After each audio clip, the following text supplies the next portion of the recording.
Ya, saya. Ya. Assalamualaikum warahmatullahi wabarakatuh. Waalaikumsalam warahmatullahi wabarakatuh. Bismillah, alhamdulillah, wassalatu wassalamu ala rasulillah Sayyidina Muhammad ibn Abdillah wa ala alihi wa sahbihi wa man wala wa la hawla wa la quwwata illa billah, amma ba'd. Rabbi shrah li sadri wa yassir li amri wa hlul 'uqdatam min lisani yafqahu qawli.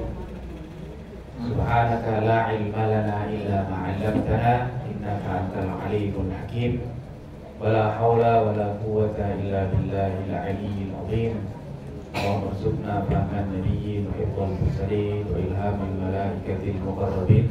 Allahumma iftah 'alaina futuhal 'arifin. Allahumma anfa'na bima 'allamtana wa 'allimna ma yanfa'una warzuqna 'uluman tanfa'una.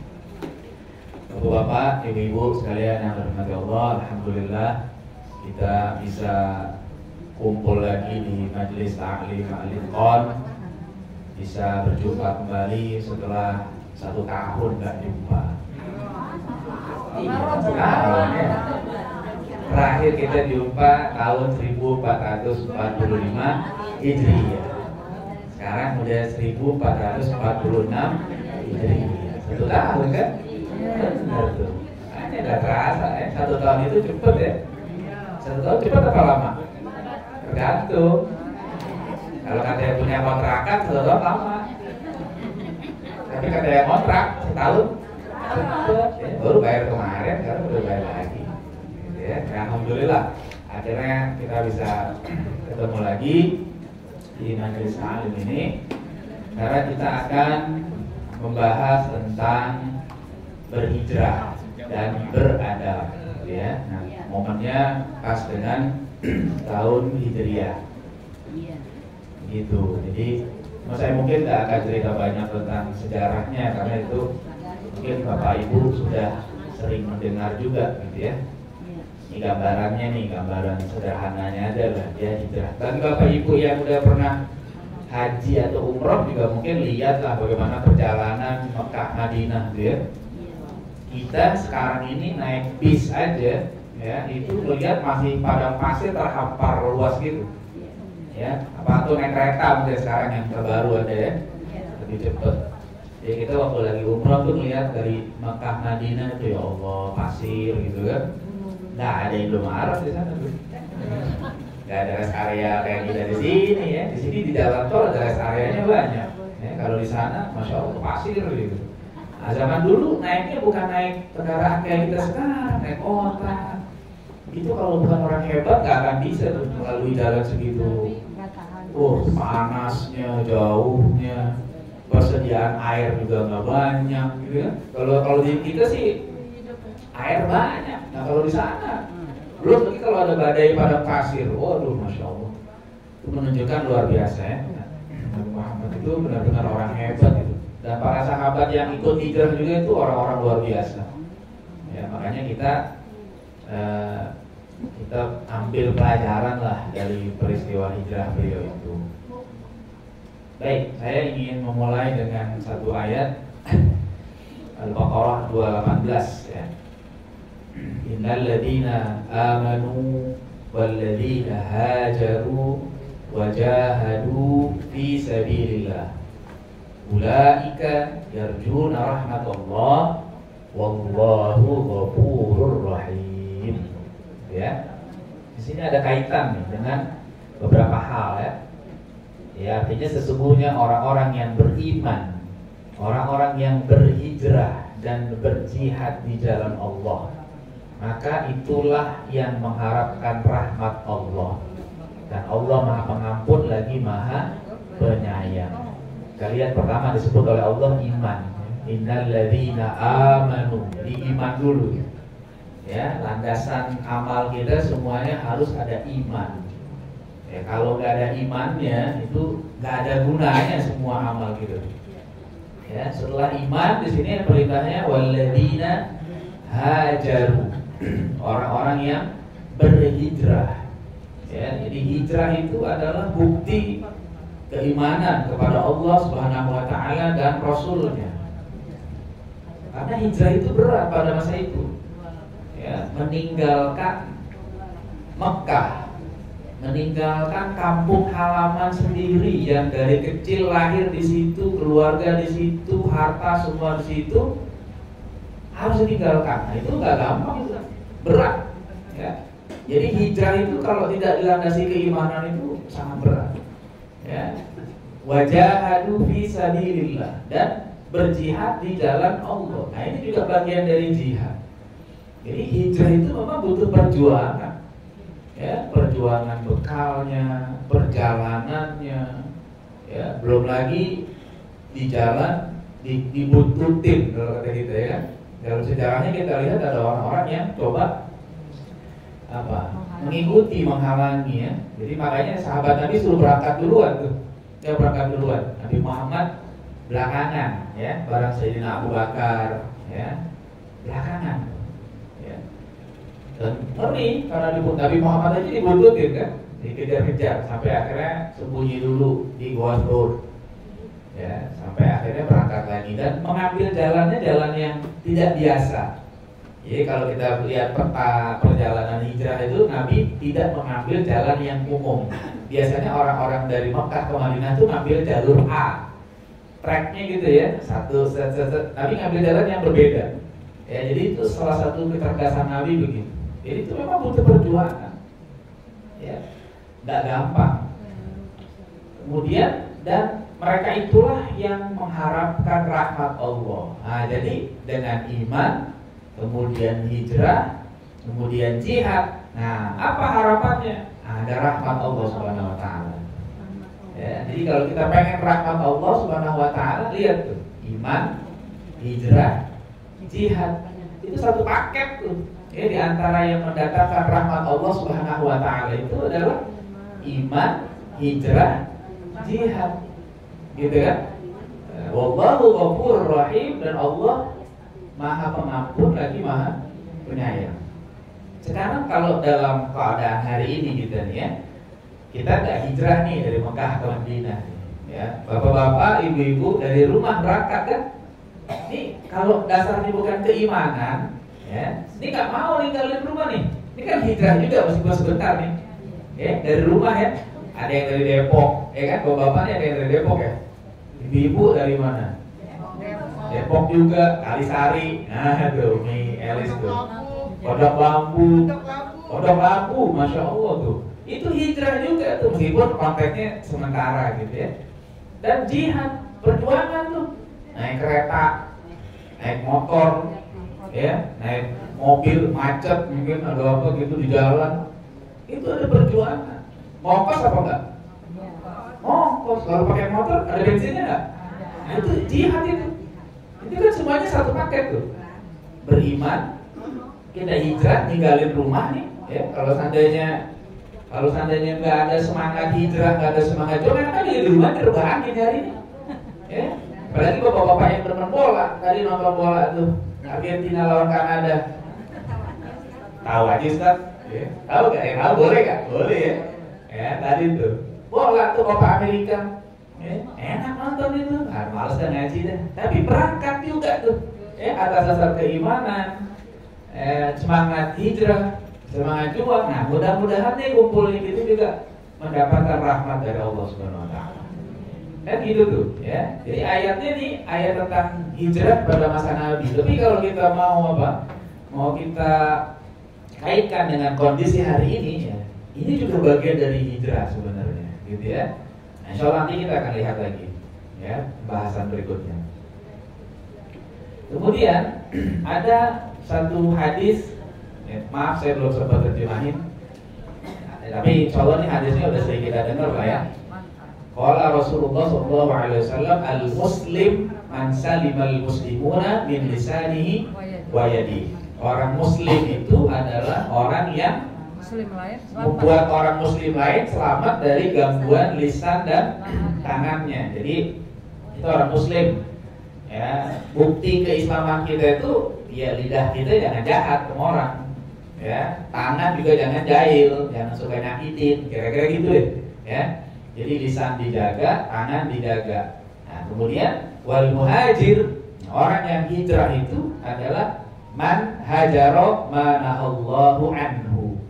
Itu orang yang meninggalkan apa saja yang dilarang oleh Allah Subhanahu wa taala.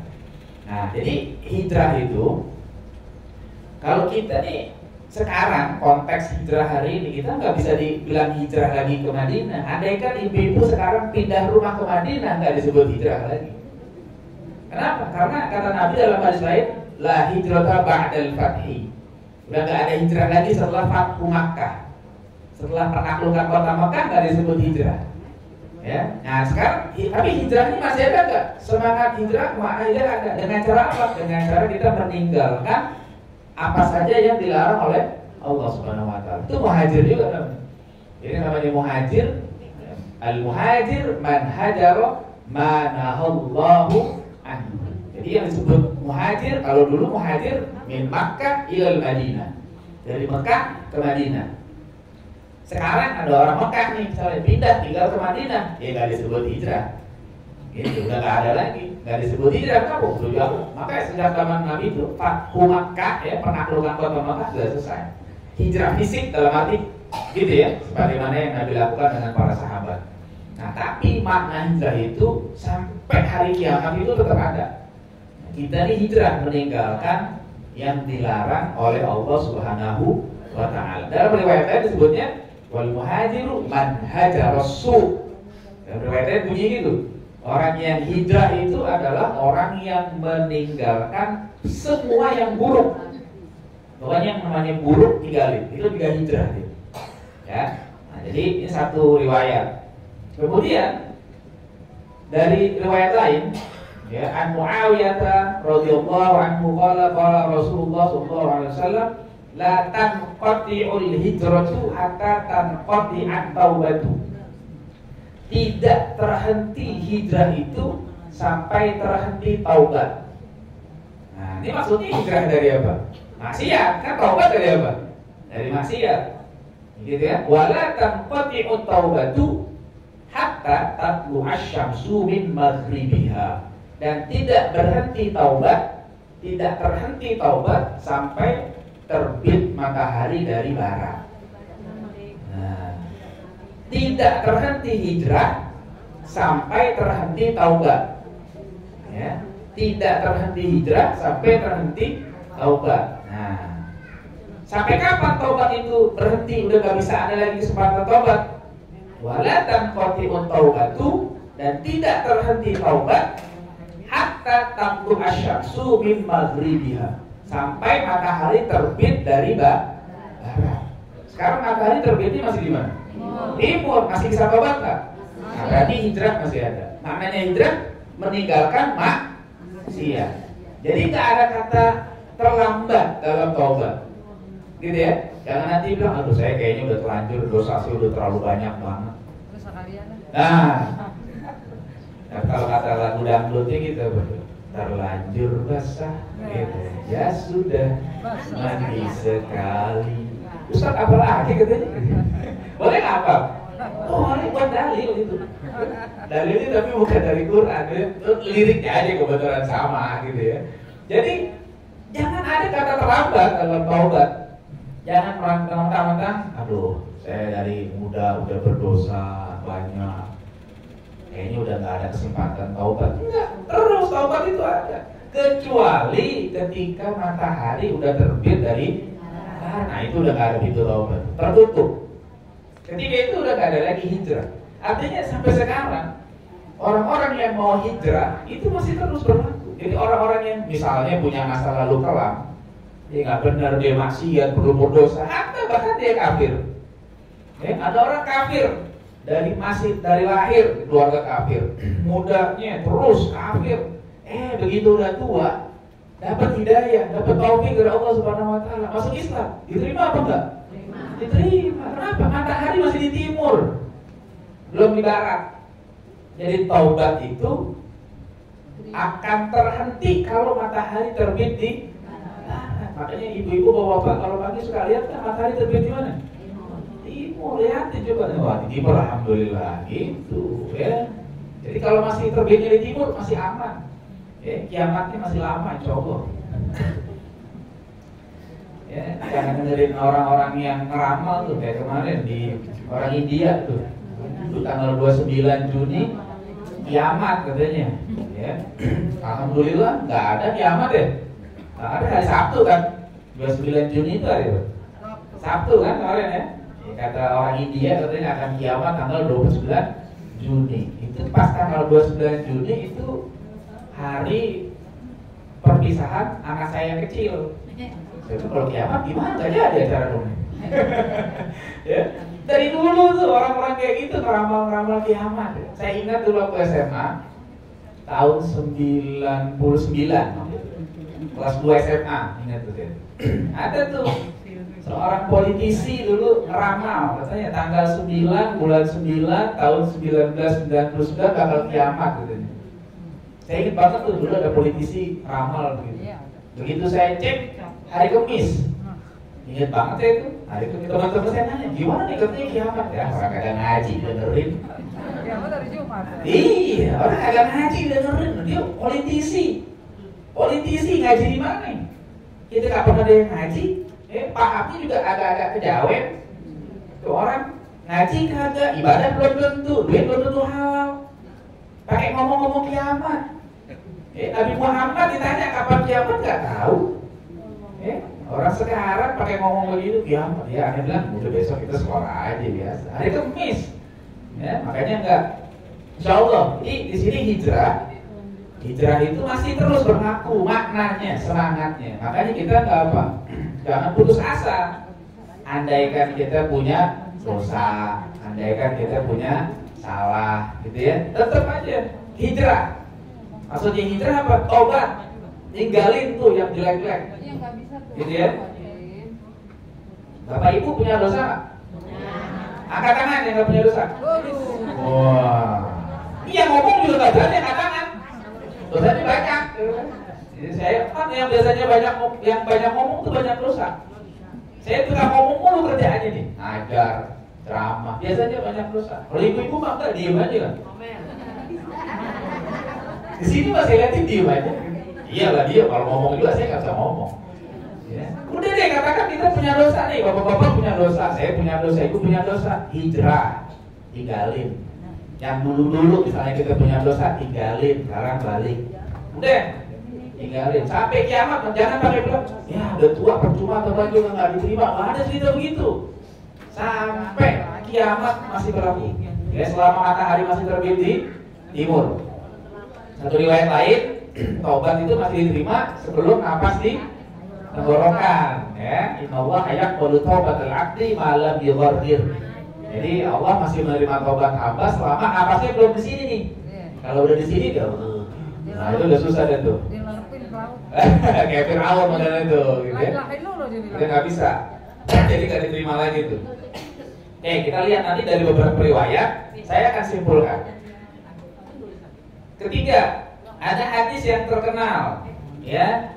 Innamal a'malu bin niyyah. Ya, innamal a'malu bin niyyah. Artinya apa? Nah, amalan-amalan itu hanya sah, hanya diterima sesuai dengan niatnya.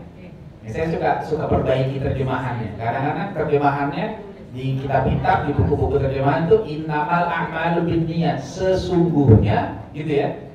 Amal itu tergantung niat. Nah, saya bilang itu terjemahannya salah. Kenapa? Sebab inna dengan innama itu beda. Kalau inna itu artinya betul sesungguhnya. Tapi kalau innama artinya bukan sesungguhnya. Hanya saja, cuma, kayak gitu. Jadi terjemahan yang tepat sebenarnya adalah segala amal. Amal itu dalam bahasa Arab jamak tuh al-amal. Semua amal, ya, segala amal itu cuma diterima, gitu ya, cuma sah sesuai dengan niatnya, bin niyah. Satu ya. Jadi amalan apa aja nih? Ya, apa semua amal? Enggak juga nanti. Nah, nanti kalau dilihat dari sisi bahasa Arabnya nih ya, coba lihat ibu-ibu. Al-a'mal, bapak-bapak, al-a'mal itu nulisnya pakai alif lam atau pakai tanwin? Alif lam, ya kan? Kelihatan nggak tuh? Kelihatan ya? Pakai alif lam ya? An-niyat pakai tanwin apa pakai alif lam? Pakai alif lam. Kan bin niyat, gitu kan? Oh, Nabi nggak nyebut gini. Innama a'malun biniyatin. Nah gitu kan? Nggak pakai tanwin kan?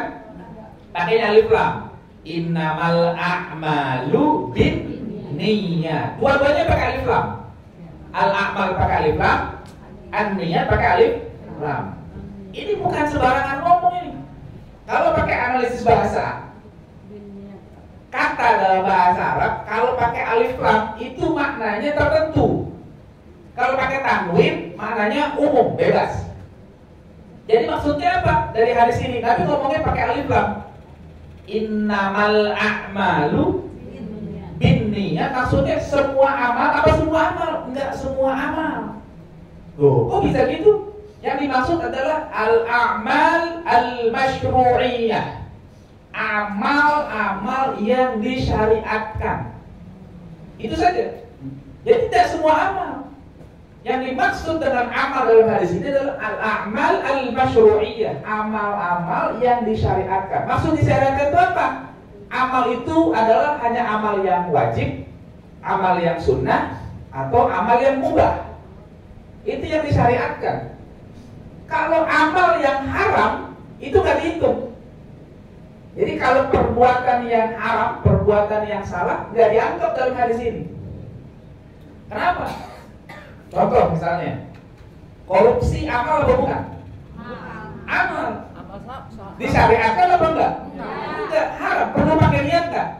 Enggak perlu. Jangan pakai bilang, lu korupsi. Nah, gue niat korupsinya kan cakep. Gue korupsi tapi niatnya pengen bikin pesantren. Boleh nggak tuh? Nggak boleh. Itu kan amal. Iya, tapi amalnya udah jelek. Nggak pakai niat. Mau pakai niat secakep apapun ketika amalnya salah, nggak dianggap. Jadi nggak boleh. Makanya kata-kata amal ini hanya khusus buat amal yang baik, yang wajib, yang sunnah, yang mubah. Minimal tuh. Kalau yang wajib nih misalnya, ibu-ibu bapak-bapak ngaji nih, wajib apa nih? Wajib. Niatnya benerin. Nah kalau ngaji niatnya nggak bener, nggak ada pahala. Gitu. Kan ngaji nih. Apa niatnya? Kalau saya ngaji biar dapat ilmu, dapat ridho Allah, ya. Ketemu orang-orang yang baik di majelis, saling ingetin, bagus. Kalau kamu ngapain dari ngaji? Kali aja dapat jodoh, gitu. Misalnya anak-anak muda, gitu ya. Tapi boleh juga. Iya misalnya, gitu. Tapi niat dunia dapat. Kan nanti kan keterusannya gitu tuh. Dia dapat dunianya, tapi akhiratnya nggak dapat. Bukan nggak boleh dilarang, bukan, tapi bagian dunia dan akhirat.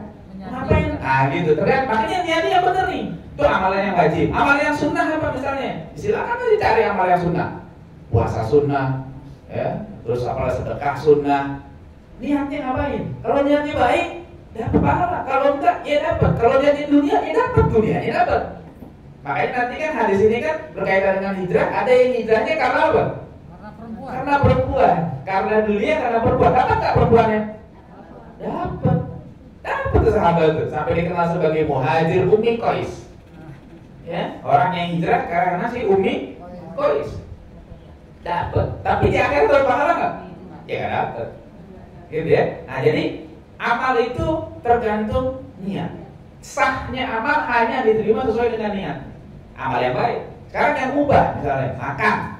Ntar habis ngaji nih, misalnya makan. Kalau nggak puasa, mubah kan itu kan? Wajib apa enggak? Nggak wajib. Sunnah juga enggak. Mubah aja. Nah sekarang niat makannya biar apa? Niatin yang bagus.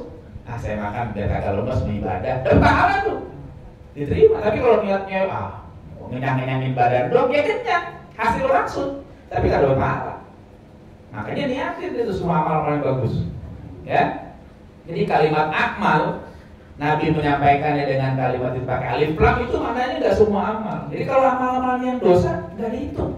Sebagus apapun niatnya, ya biar kata korupsi kan niatnya bikin bantu masjid, ya nggak boleh. Kenapa? Amalnya nggak bagus.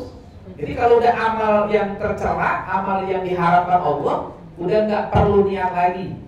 Jadi niat sebagus apapun nggak ada nilainya. Nah sekarang yang kedua, bin niat. Niatnya juga pakai alif lam. Niatnya pakai alif lam. Itu menandakan niatnya juga harus baik.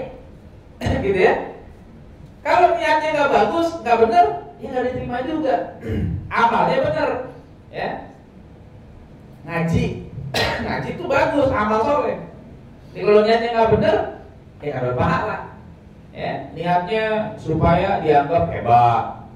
Niatnya sekedar ingin dapat kedudukan atau jabatan. Makanya ulama-ulama itu ngingetin banget tuh amalnya. Itu apa pahala? Ya. Sedekah bagus, amal soleh, masuk kategori. Karena niatnya. Kalau niatnya pengen biar dipuji orang, nggak ada pahala. Ya, kenapa? Biarin orang tahu nih, sekampung daripada tahu nih sedekahnya. Ya, nggak usah gitu. Ya, nggak boleh. Ya. Haji bagus, tapi kalau haji pengen taruhkan pulang dipanggil Pak Haji, nggak usah diniatin, udah biarin aja. Mau dipanggil Pak Haji, nggak dipanggil Bu Haji, nggak apa-apa. Yang penting ibadah kita sempurna, gitu ya. Jangan pengen banget haji, sampai ada yang pengen banget haji, umur 2 bulan udah haji. Tahu aja ibu. Saking pengennya, nggak perlu begitu. Ya, itu nggak perlu kayak begitu, ya. Yang udah haji berkali-kali juga nggak perlu niat kayak begitu. Ya, kan ada orang yang ya biasa kalau jadi pembimbing kan rutin biasanya kan. Itu biasa aja. Niatin supaya nolongin orang biar bisa ibadah yang benar. Nggak usah pengen banyak banget dipanggil haji. Nah kalau sampai bolak-balik haji gitu, panggil namanya banyak kan. Haji. Nggak usah, udah biarin karena Allahnya begitu. Ya, jadi niatnya juga harus baik. Gitu. Kemudian di sini niatnya juga dalam bentuk jamak. Kalimatnya bukan bentuk satu tapi jamak. Artinya apa? Niatnya bisa lebih dari satu, asalkan baik. Boleh dari itu. Niatnya yang baik. Nah, insya Allah dapat semua itu niatnya begitu. Nah ini satu hadis gitu ya. Nah cuma kemudian diingatin lagi dalam ayat yang lain ya, surah Al-Kahfi. Faman kana yarju liqa'a rabbih falyamal 'amalan shalihan wa la yusyrik bi ibadati rabbih ahada. Nah ini pentingnya niat yang ikhlas. Ya, kata Allah, faman kana yarju liqa'a rabbih, barang siapa yang berharap jumpa Tuhannya, maka hendaklah dia beramal soleh, amal yang baik. Wala yusyrik bi ibadati rabbih ahada. Dan jangan menyebutkan dengan ibadahnya itu segala sesuatu, Tuhan dengan segala sesuatu yang lain. Nggak boleh. Jadi ini ayat ini menekankan keikhlasan kita dalam beribadah. Makanya niat itu harus benar. Jadi kita bukan hanya disuruh ibadah, bukan hanya disuruh beramal, tapi juga disuruh untuk ikhlas dalam ibadah kepada Allah Subhanahu wa taala. Oke, kita lihat ya lanjutannya. Nah, ini beberapa kesimpulan dari apa yang saya bahas tadi, dari ayat-ayat tadi. Satu, jadi hijrah itu perjuangan, bukan pelarian. Ya, jadi kalau kita baca sejarah Nabi Muhammad hijrah dari Mekah ke Madinah, itu bukan kabur, bukan takut, bukan, itu perjuangan. Ya, namanya perjuangan itu kadang dia perlu mengatur strategi. Ya, Nabi sendiri mah kuat, Nabi mentalnya kuat, gak takut mati. Cuma kan Nabi memikirkan masa depan umat itu. Ya, umat yang dibawa banyak. Dan Nabi itu ingin berjuang supaya Islam itu menjadi agama sekaligus peradaban yang tinggi. Ini risalah dari Allah Subhanahu wa taala. Jadi ada kalanya perlu pindah dulu. Nah, dan akhirnya benar. Begitu Nabi pindah ke Madinah, Islam di situ menjadi luar biasa. Ya kan? Jadi agama sekaligus peradaban yang tinggi. Jadi Nabi itu ke Madinah itu bukan karena takut, enggak, Nabi enggak takut. Ya, Nabi bukan karena kabur nyari aman, enggak. Yang namanya seorang Nabi itu harus sudah siap dengan konsekuensi apapun dalam perjuangan. Nah, tapi ada strategi, dia harus berangkat. Ya, sahabat-sahabat suruh berangkat dulu. Ya, udah berjuang di Mekah berapa tahun? 13 tahun. Ya, di Mekah 13 tahun Nabi udah berjuang, menanamkan akidah yang kuat kepada para sahabatnya. Gangguannya terus makin dahsyat. Udah ada perintah dari Allah, hijrah. Nah di situ mulai membangun, ya, dibangun masjid, kan gitu kan? Ya, bangun masjid, terus ekonomi dibangun, sampai akhirnya begitu udah kuat dari berbagai aspeknya. Nah, Nabi bikin lagi yang lain, sampai akhirnya Madinah. Tadinya Madinah namanya apa? Yasrib kan? Asalnya bukan Madinah, jadi sebenarnya Nabi hijrahnya dari Mekah ke Yasrib. Cuma kemudian diganti namanya Madinah. Kenapa Madinah? Madinah itu arti secara bahasanya kota, tapi kota yang asal katanya dari din. Din itu apa? Agama. Madinah itu adalah negara yang betul-betul berlandaskan agama. Ya, din. Makanya Islam itu di Madinah itu sudah betul-betul menjadi agama sekaligus tamadun, sekaligus peradaban. Ya, jadi bukan sekedar agama saja. Makanya Nabi mengatur semua urusan, bukan hanya urusan agama. Coba aja lihat urusan ekonomi, urusan sosial, hukum, ya, politik, semua dibahas itu sama Nabi itu di Madinah itu, ya kan? Nah itu makanya disitulah perjuangan, bukan pelarian. Kemudian hijrah itu kebaikan, bukan keburukan. Ya, hijrah itu kebaikan, bukan keburukan. Kalau dia pindah dari satu kondisi yang buruk ke kondisi yang buruk, dia nggak bisa dibilang hijrah. Dia pindah dari tempat yang buruk ke tempat yang buruk nggak disebut hijrah. Kalau kita sekarang kondisi lah, keadaan. Misalnya ada orang dulunya suka main judi, main gaple. Tahu gaple nggak? Kartu berapa dia? Merah-merah tuh. Ya, bulat-bulat, ya dibanting-banting tuh, jepret gitu kan, kiu. Ustaz tahu aja kiu. Tahu boleh, main jangan. Pakai duit, taruhan gitu kan, menang nih dia. Judi, terus dia bilang, wah dia mas sekarang udah nggak main gaplek, udah nggak main judi online. Nah, hijrah nggak tuh? Nggak hijrah, dua-duanya haram. Dulu judinya offline, sekarang judinya online. Itu tadi bilang hijrah, kenapa? Dua-duanya jelek. Cuma beda tempat doang. Kalau dulu judinya offline, sekarang judinya online. Gitu ya. Kalau dulu ada orang mabok, ya, minuman keras, angker bir, ya, topi miring, merek-merek gitu. Apalagi? Ya, saya tahu, cuma tahu mereknya doang. Tahu boleh nggak? Boleh. Supaya kalau besok dikasih nggak diminum. Ya, Ustaz dikasih merek topi miring, minum aja, celeng. Jangan, kita tahu yang jelek supaya jangan kena. Dia dulu suka minum, mabok. Sekarang udah kagak. Sekarang mau pakai ganja. Itu sama aja bohong. Dulu pakai minuman keras, sekarang udah nggak minum, tapi larinya ke ganja. Ya nggak boleh, haram. Itu bukan hijrah. Kenapa? Karena dua-duanya jelek, gitu ya. Dia mah dulu berzina, maaf ya. Misalnya ada orang masih mudanya hobinya berzina, dia mah berzina. Sekarang mah dia udah nggak berzina, udah punya bini, cuma kadang aja selingkuh. Sama aja bohong. Zina dosa nggak? Selingkuh? Ipar adalah maut. Wah. Ustaz tahu aja? Tahu. Iya begini saya kalau gini informasi ini buat ngajar begini saya kumpulin. Nonton mah ada.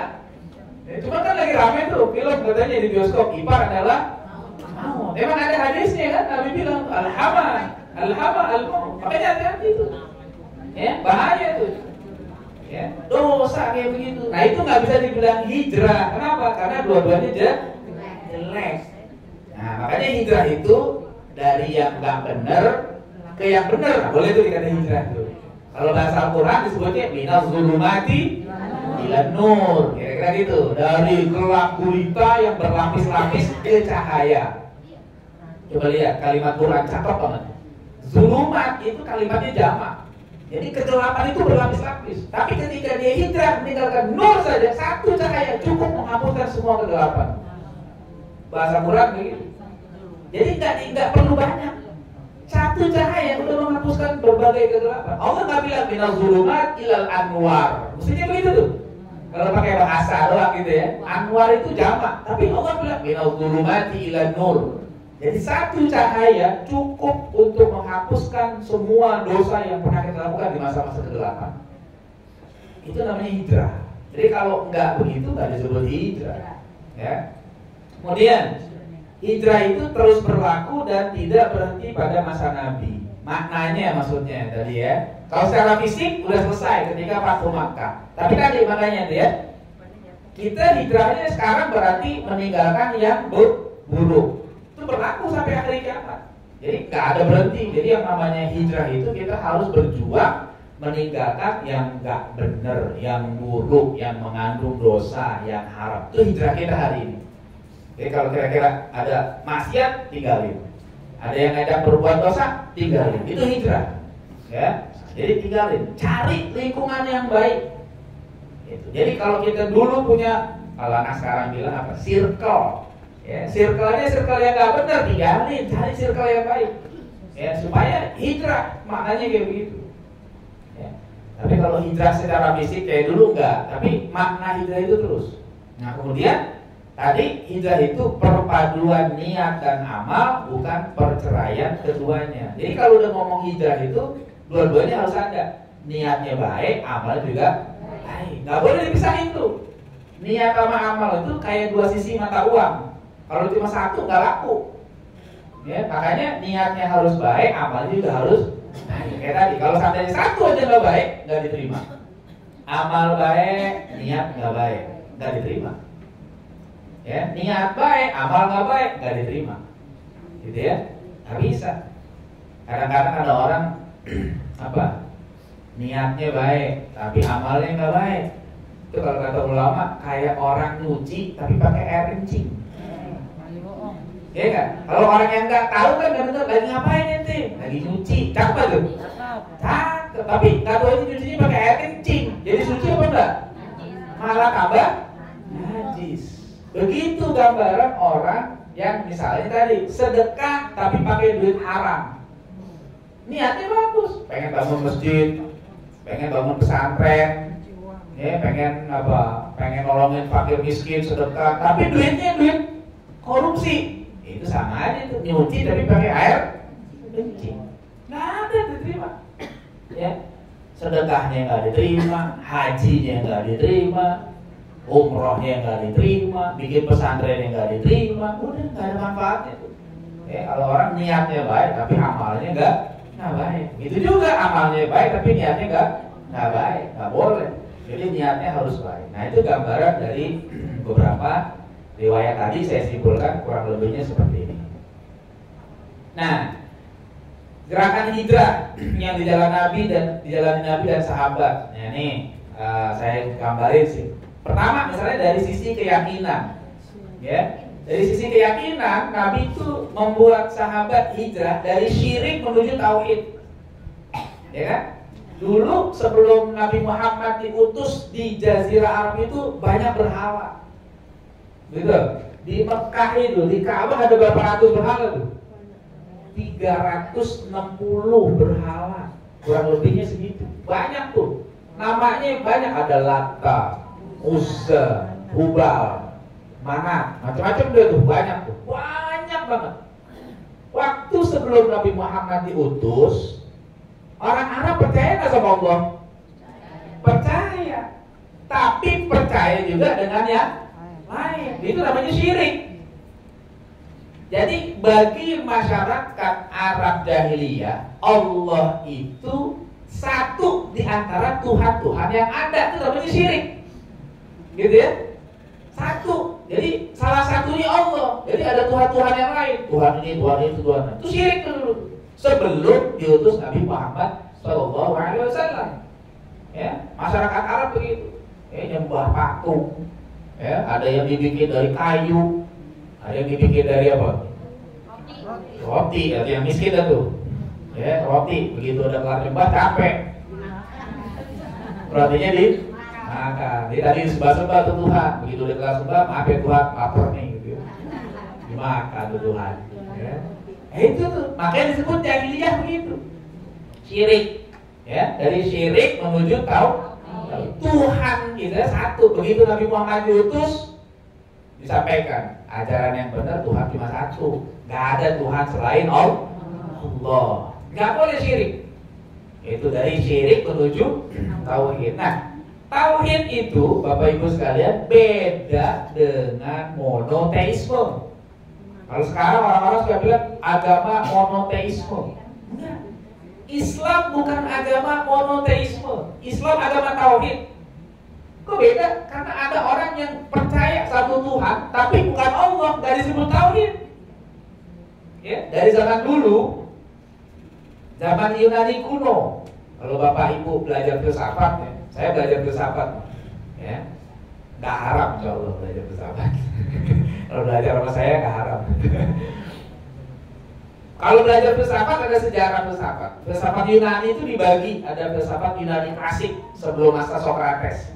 Sebelum masa Sokrates itu, orang Yunani percaya konsepnya syirik, politeisme. Orang-orang Yunani itu percaya Tuhan banyak, dewa-dewa, mitologi Yunani terkenal. Nah, begitu zaman Sokrates percaya satu Tuhan.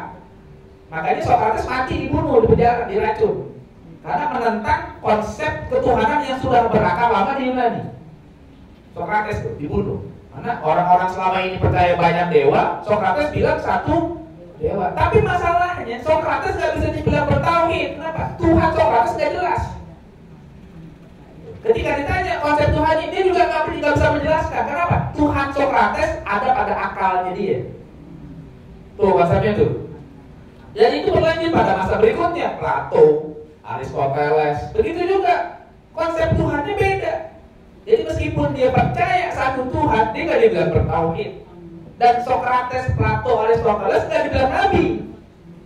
Nggak dibilang nabi, meskipun dia itu bisa jadi menurut para ulama ya, menurut para sejarah, bisa jadi dia ketemu dengan nabi di zaman itu. Kenapa? Karena Yunani sama Mesir dekat. Dan memang dulu Sokrates itu, Plato sering jalan ke Mesir. Ya, Yunani sama Mesir itu dekat. Bapak Ibu udah pernah sana belum? Belum ya? Ntar kapan-kapan saya ajak. Saya udah Pernah Bu, Mesir? Nah, Yunani itu dekat sama Mesir. Dari zaman dulu itu orang-orang Yunani suka ke Mesir. Dan nah itu kenapa makanya Sokrates tuh dapat pandangan Tuhan cuma satu. Jangan-jangan dia pernah dengar konsep tauhid para nabi zaman itu. Zaman Nabi Sulaiman, zaman Luqmanul Hakim, ketemu tuh. Cuman mungkin karena kalau dalam sejarah filsafat Yunani, dia cuma jalan-jalan, gak ngaji. Gitu. Bukan belajar kepada nabi-nabi yang ada di Mesir. Mesir itu kan disebutnya Ardul Anbiya, negeri para nabi. Jadi sebelum Nabi Muhammad diutus, di Mesir udah pernah banyak nabi di situ. Nah, dia cuma jalan-jalan doang tuh. Pernah dengar, oh iya Tuhan satu, ini masuk akal juga nih. Cuma dia nggak ngaji nih, nggak duduk sama para nabi itu. Balik ke Mesir, balik ke Yunani, menyampaikan konsep satu Tuhan. Tapi ketika dia tanya kayak gimana Tuhan, dia juga nggak bisa menjelaskan dengan benar. Nah, dibunuh tuh Sokrates, masuk penjara, diracun, mati di penjara tuh Sokrates. Dilanjutin sama muridnya Plato juga sama kayak gitu. Satu Tuhan juga. Aristoteles juga satu Tuhan juga. Kalau Aristoteles konsep Tuhannya namanya konsep watchmaker atau unmover. Nah, bahasa Inggrisnya gitu. Apa tuh watchmaker? Kata Aristoteles, Tuhan itu kayak tukang jam. Jadi bikin pertama doang, setelah itu jalan sendiri. Konsep Tuhannya Aristoteles begitu. Disebut unmover bahasanya. Penggerak yang tidak bergerak. Jadi dia nyiptain alam ini sekali jadi, udah setelah itu alam dibiarin jalan. Nah nggak ada, nah itu kan beda sama konsep kita. Konsep kita dalam Islam itu Tuhan kita nggak begitu. Allah itu mengatur semuanya. Allah berkehendak, Allah menentukan, Allah Al-Muhaimin. Beda, makanya Aristoteles nggak bisa dibilang nabi. Kenapa? Tuhannya beda. Gitu ya. Nah, kita harus paham nih. Saya perlu tahu tuh. Jadi jangan kita ikut-ikutan. Islam agama monoteisme, salah. Islam agama tauhid. Sebab kalau monoteisme dia percaya satu Tuhan, meskipun Tuhan tidak jelas. Model-model kayak Sokrates, Plato, Aristoteles. Contohnya gitu. Dan kemudian itu diikuti oleh banyak murid-muridnya. Kalau kita enggak, Tuhan kita jelas. Namanya Allah, sifat-sifatnya dijelasin, semuanya itu berdasarkan wahyu.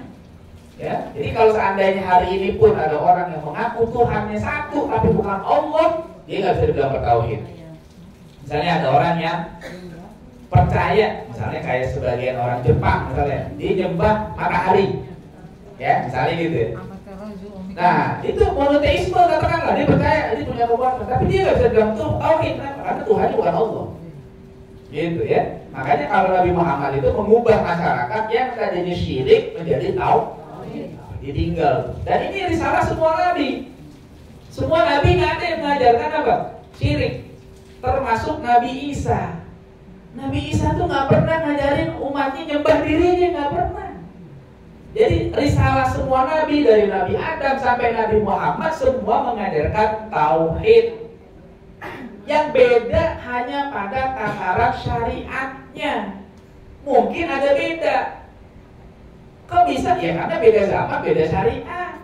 Zaman Nabi Adam boleh nikah sama saudara kandung. Sekarang boleh apa enggak?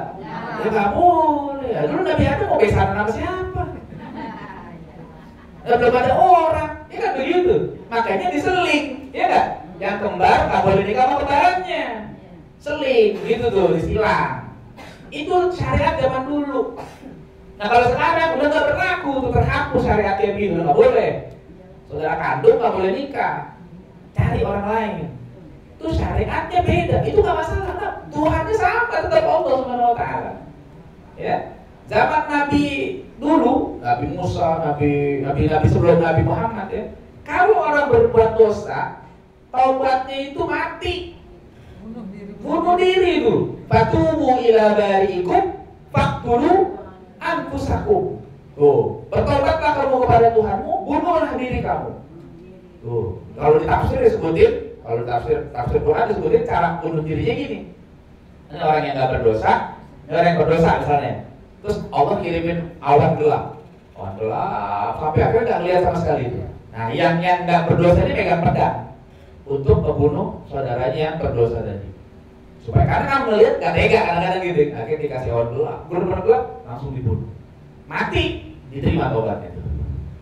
Itu nggak berlaku sekarang. Sekarang kita tobatnya istighfar aja cukup. Dijadiin monyet tuh. Macam-macam itu. Nah ya, dulu syariat dulu hari raya nggak boleh kerja, makanya itu ada yang jadi monyet, ada yang jadi babi. Nah hari raya mereka tuh nggak boleh kerja. Sekarang hari raya ya pada kerja sekarang. Nggak apa-apa ya, berarti kan ninggalin kewajiban kan begitu. Jadi banyak hal. Jumat kita kan hari raya kita Jumat sebenarnya. Sekarang nggak masalah. Jadi banyak ya. Syariatnya mungkin ada perbedaan, mungkin. Tapi kalau akidah nggak ada. Semua nabi adalah agamanya mengajarkan tauhid. Udah nggak ada yang mengajarkan menyekutukan Allah. Hatta Nabi Isa nggak ada. Makanya ketika Nabi Isa nanti turun ya, di akhir zaman, Nabi Isa tuh bilang yang pertama kali dilakukan nanti dalam riwayat akan mematahkan salib. Maksudnya bukan dia ke gereja-gereja mata-matain salib, nggak pernah kerjaan amat. Berapa banyak gereja gitu. Maksudnya Nabi bisa mendeklar bahwa saya Tuhan. Saya utusan Tuhan, maaf, saya utusan Allah, bukan Tuhan. Kan Nabi bisa dianggap anak Tuhan. Enggak, maksudnya itu mematahkan begitu. Karena ada apa? Ada pengikutnya yang salah memahami bahwa Nabi Isa itu anak Tuhan. Ada sebagian mengatakan Nabi Isa itu Tuhan. Nabi Isa bilang anak Abdullah. Itu dengan secara langsung itu mematahkan tuduhan atau klaim bahwa Nabi Isa itu anak Allah atau makanya dari lahir kan Quran menceritakan Nabi Isa itu inni Abdullah ataniyal kitab wa ja'alani nabiyyan wa ja'alani mubarakan aina ma kuntu wa awsani bis salati waz zakati ma dumtu hayya. Dan seterusnya tuh. Jadi Nabi Isa dari lahirnya aja udah mengatakan inni Abdullah. Oleh orang-orang yang salah ngikutin bilang Nabi Isa ibnullah. Ada lagi sebagian Nabi Isa itu ya Allah itu sendiri. Nah, itu kan nggak benar. Nanti Nabi Isa akan mematahkan pengakuan mereka yang keliru tadi. Itu maksudnya kayak gitu. Kedua, gerakan hijrah dari Nabi Muhammad apa? Dari sisi keilmuan, dari jahiliyah menjadi ilmiah. Ya, masyarakat Arab waktu itu disebut masyarakat jahiliyah, masyarakat yang bodoh. Ya, banyak lah kebodohannya. Ya, kebodohannya banyak. Yang nyembah berhala, anak perempuan dibunuh, ya, tuatul banat. Ya, di Quran disebut wa idzal mau'udatu su'ilat bi ayyi dzambin qutilat. Kalau anak perempuan yang dikubur hidup-hidup ditanya itu, emang dosanya apa sih? Ada dosanya enggak tuh? Enggak ada. Nah, itu kan dia bodoh. Emang dia lahir dari mana? Sebabnya dari perempuan. Kalau perempuan ini dibunuh gimana kan? Habis. Nggak mikir kayak gitu. Merasa kalau punya anak perempuan hina, kalau punya anak perempuan malu. Ya, akhirnya dibunuh, dikubur hidup-hidup. Itu jahiliyah modern lebih ngeri. Belum lahir udah dibunuh. Ya, belum lahir udah dibunuh. Kalau jahiliyah dulu udah lahir, perempuan baru dibunuh. Kalau sekarang belum lahir udah dibunuh. Ya, saya punya pengajian isinya dokter. Ada 40-an dokter itu pengajian saya. Cerita sebagiannya dokter kandungan. Banyak yang datang ke dokter minta diaborsi. Ya, untungnya ini dokter pada ngaji, jadi nggak mau melakukan itu. Dan maaf Bapak Ibu sekalian, bukan orang-orang yang dewasa, anak SMA. Hati-hati tuh anak-anak itu yang laki perempuan tuh. Gila, the dokter cerita, ya, pernah datang ke seriusan anak SMA umur 16 tahun, minta diaborsi. Ngeri banget. Nah, jadi kita ini sebagai dokter kandungan udah sering ada kasus kayak gitu. Dokternya nggak mau, kalau dokter yang benar nggak mau. Nah, jadi pengalamannya kalau kita udah nggak mau, dia datang ke dukun beranak, minta digugurin, begitu. Itu bahaya. Zaman sekarang tuh jahiliyah modern lebih ngeri. Ya, makanya Nabi mengubah pola hidup, cara pandang, cara pikir jahiliyah menuju ilmiah. Makanya coba ayat pertama yang turun apa? Iqra. Itu kan ilmu tuh. Coba kalau kita lihat masyarakat jahiliyah kan rusak tuh, mabok ada di situ, judi ada di situ, zina ada di situ, apa aja banyak, kecurangan, riba ada. Begitu Nabi jadi Rasul diangkat, ya ayat pertama Iqra, bacalah. Itu kan kalau orang yang nggak berpikir, kok aneh banget sih. Padahal itu justru kuncinya di situ. Karena untuk mengubah masyarakat itu memang perlu ilmu. Ya, jadi sistem udah pada rusak nih, ya. Masalah hukumnya, sosialnya, sebagainya. Nah, kunci utamanya itu pendidikan, Iqra itu tadi. Dan itu unik, kenapa? Masyarakat Arab tuh nggak dikenal masyarakat yang suka baca. Disebutnya ummi. Ya, masyarakat Arab itu dikenal dengan apa? Ummi. Ya, ummi itu nggak biasa baca tulis. Makanya orang Arab itu hafalannya kuat. Orang Arab itu dari dulu dikenal hafalannya kuat. Makanya orang Arab meskipun nggak biasa dengan tradisi tulis baca pada masa itu ya, buat hafalan kuat. Dia bisa hafal nasabnya sampai ke atas tuh. Makanya nasab Nabi tercatat apa? Dihafal. Muhammad bin Abdullah bin Abdul Muttalib bin Abdullah bin Hashim terus sampai ke Adnan itu dihafal. Kasananya dari Lafiyah. Nggak ada tulisannya tuh. Nggak ada tulisannya. Ya. Jadi kalau dulu tuh memang udah dihafal dan itu biasa. Jadi nggak ada catatan tertulis itu mereka udah dihafal. Makanya sekarang ada orang-orang yang mengkritisi nasab, dia nggak paham tradisi itu.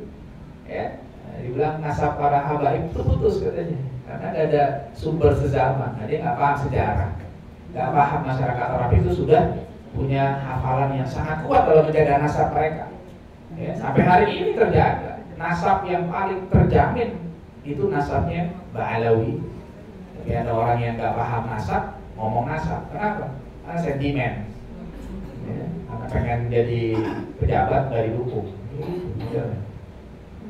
Ya, ilmiah. Dari pengamalan, dari biadab menjadi beradab. Hijrah tuh. Sahabat yang tadinya biadab, ya, karena belum masuk Islam gitu kan, perilaku jahiliyahnya tuh. Yang tadi yang mengubur bayi hidup, yang mabuk, yang berzina. Kan dulu pernikahan macam-macam. Termasuk pernikahan yang kayak sekarang itu udah ada. Yang pernikahan benar ada, tapi yang nggak benar juga banyak. Diundi. Ada satu perempuan, lakinya banyak. Silakan. Begitu udah hamil, dipanggil semua tuh yang pernah menggauli dia. Nih anaknya udah lahir. Ayo. Siapa nih yang paling cocok jadi bapak? Ini gitu. Repot amat kayak begitu. Ya, nah, ribet kayak begitu tuh. Nah, akhirnya chaos lah, rusak kayak begitu. Banyak lagi mabuk. Orang Arab kalau mabuk dulu kuat. Makanya ngubahnya bertahap. Ya, dari dulunya suka banget yang namanya khamr sampai hilang. Dan itu butuh waktu berapa tahun untuk menghilangkan khamr. Memang langsung. Begitu Nabi itu sekarang langsung dihilangin khamr. Turun ayat bertahap. Yas'alunaka 'anil khamri wal maisir. Belum haram, masih boleh. Ya, terus mulai ada yang sholatnya ngaco, bacanya salah, turun ayat, wala taqrabus sholata wa antum sukara. Belum haram, masih boleh, asalkan udah kelar sholat.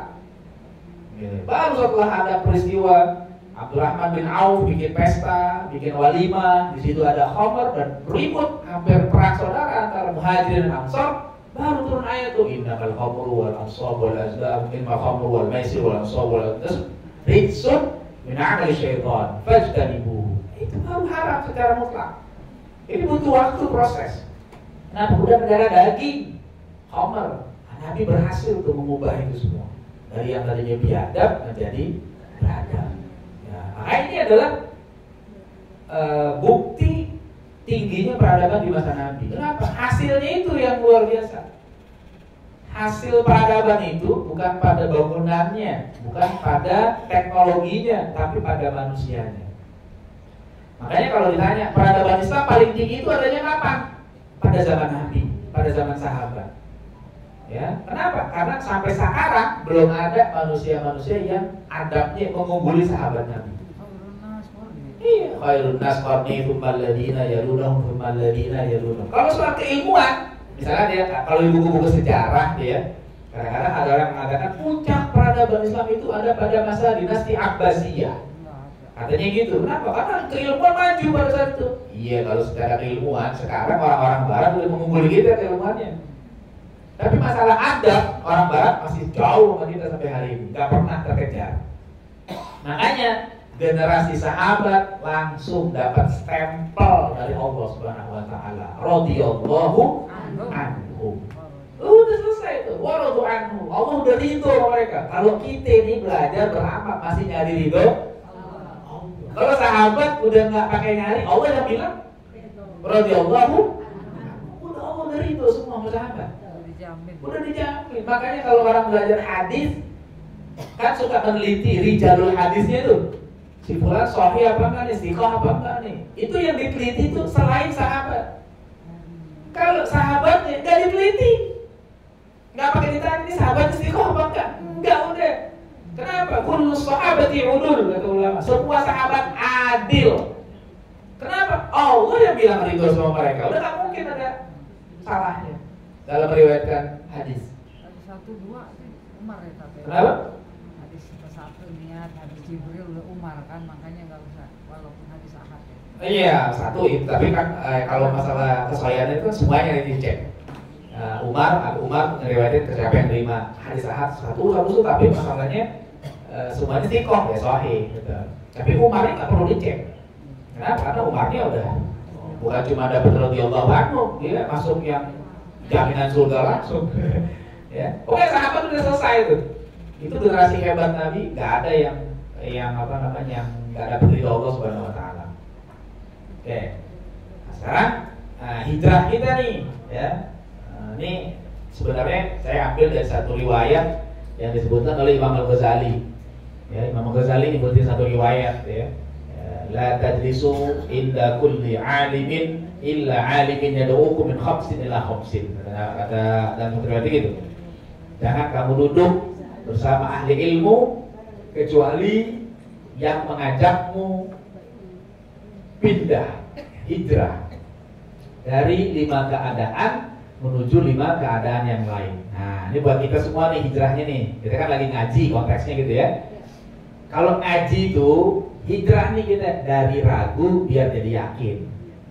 Tuh, ini kalau namanya ngaji jangan udah yakin malah jadi ragu.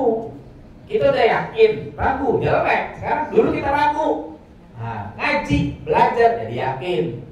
Ibadah jadi yakin, akidah jadi yakin, akhlak juga yakin. Begitu itu. Ya, jangan malah kebalikan. Orang-orang yang salah belajarnya, kayak orang-orang yang belajar ke barat, belajar ke orientalis, tadinya yakin, jadi ragu dia tuh. Ya, yang tadinya yakin bahwa Islam agama yang benar, ragu. Jadi akhirnya berubah cara pandangnya, kata dia, ya yang benar bukan cuma Islam, semua agama bisa jadi benar juga. Nah, itu kacau tuh. Kalau kita nggak boleh gitu, kita harus yakin. Tadinya kita ragu, jadi yakin. Dari masalah akidah, misalnya masih ada yang ragu, nggak boleh, harus yakin. Tapi masalah ibadah gitu juga. Masalah ibadah yang tadinya kita ragu, harus jadi yakin. Jangan kemudian ragu terus, nggak boleh. Makin belajar makin yakin, gitu ya. Bapak ibu kalau kentut kecil batal nggak? Yakin? Kecil benar. Yakin, jangan pakai kecil, nggak pakai kecil, mau kecil yakin batal. Nggak pakai bilang, iya, tapi kan kecil. Maafkan aku kali, ya nggak boleh gitu. Dimaafin sama Allah, enggak. Tetap aja, Pak. Batal. Itu contoh ibadah, kudu yakin, nggak boleh ragu-ragu. Nomor kan dikit. Kedua, dari riya jadi ikhlas. Tuh, kita ngaji nih, belajar. Kalau waktu belum belajar kita suka riya, nah, ubah deh, buang tuh sikap riyanya, ikhlas. Ngaji karena Allah, deh, belajar karena Allah, bukan karena apa-apa deh. Kita nggak nyari yang lain. Allah itu begitu udah cukup, ya, udah nggak perlu nyari yang lain. Yang ikhlas udah karena Allah, nggak perlu mau dipuji, mau dicela, ngaji udah, ya, mau apa aja, nggak ada urusan, pokoknya ngaji ikhlas karena Allah deh. Mau jalan sendiri, mau ada teman, ngaji udah. Jangan ngaji, enak sepi, nggak ngaji deh, nggak ada teman. Jangan, ngaji udah berangkat. Ini mah masih ramai, enak. Ya, ibu-ibu bawa bapak ngaji masih ramai. Saya ngaji dulu di Jakarta. Dari 20 orang tinggal sendirian. Teman-teman saya pada mutakhir, mundur tanpa berita. Ya, beneran loh, saya ngaji dulu SMP, kelas 1 saya ngaji, dikirim ke guru saya. Kemarin guru saya belum lama meninggal. Lama itu, 20-an orang, umurnya di atas saya rata-rata, saya paling muda. Wah, emang guru saya galak. Biasa lah kiai-kiai Betawi itu agak sering nyentrik gitu kalau ngomel tuh betul. Tahu sendiri kalau udah ngomong, lu gue nih ngomong. Tapi itu kan sebenarnya bikin kita kuat. Teman-teman saya itu sebenarnya pada nggak kuat mentalnya. Kupingnya nggak tahan diomelin.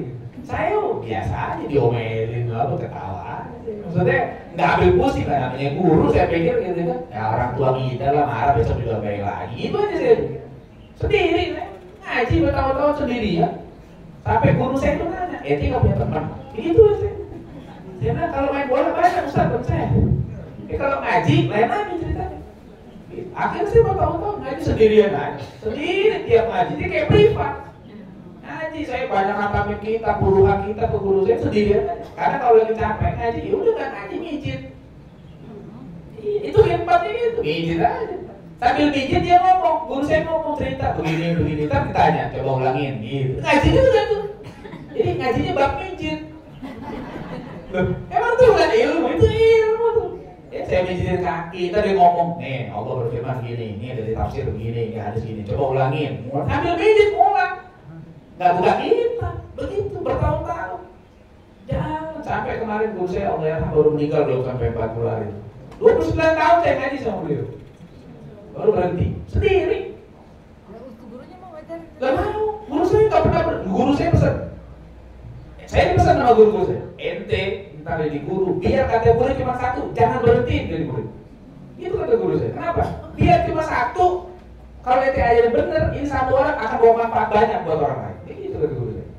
Saya berhenti saya sama guru saya. Sampai sekarang saya masih punya guru satu, masih ngaji tiap Sabtu sendiri juga. Kenapa? Itu teman-teman saya pada tahan. Suruh ngaji, suruh ngapalin, pusing ngapalin itu. Lalu saya ngaji. Udah, bukan karena teman ngaji ya. Sampai sekarang masih ada satu guru saya. Kalau saya tiap Sabtu ngaji sendirian aja. Udah nggak mikirin mau apa ngaji ya. Ya ikhlas deh. Ini sih masih rame enak nih. Habis itu tinggal nguping kan. Ngajinya nggak saya tanya-tanya dalil macam-macam. Kalau saya tanya dalil Quran ditanya, dalil hadis ditanya, usul fikihnya tanya, syair ditanya. Ibu nggak habis nguping. Iya. Tanya aja kan tanya. Oke, kemudian yang ketiga, hijrah kita ngaji nih dari tadinya gila dunia jadi zuhud. Ya, jadi jangan kita ngaji tapi makin serakah sama dunia. Harus makin zuhud kepada dunia. Zuhud itu bukan miskin. Ya, jangan kemudian dari kalau zuhud miskin enggak. Boleh punya duit, tapi taruhnya di kantong. Jangan taruh di hati. Kalau taruhnya di hati susah ngeluarinnya. Gila diajak infak aja, pura-pura budak deh. HP. Keluarin, taruhnya di kantong aja gitu. Boleh kaya, boleh punya duit, boleh punya mobil, boleh punya harta, tapi jangan dicintai. Manfaat niatin buat cari ridho Allah, itu zuhud begitu. Ya. Jadi kalau ada orang belajar tapi gila dunianya makin tinggi, nah itu ilmunya nggak manfaat. Ya, harus makin zuhud belajar. Ya. Kemudian dari sombong jadi rendah hati.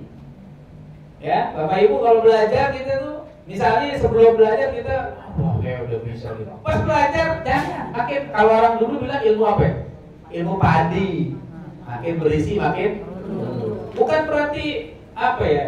Enggak, emang begitu adabnya. Pelan-pelan aja, apalagi di hadapan ulama. Nih, saya kasih contoh. Ini gelas ya. Ini gelas. Ini kenapa bisa diisi? Karena kosong.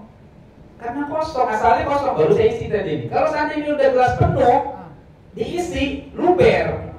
Ya kan? Satu tuh.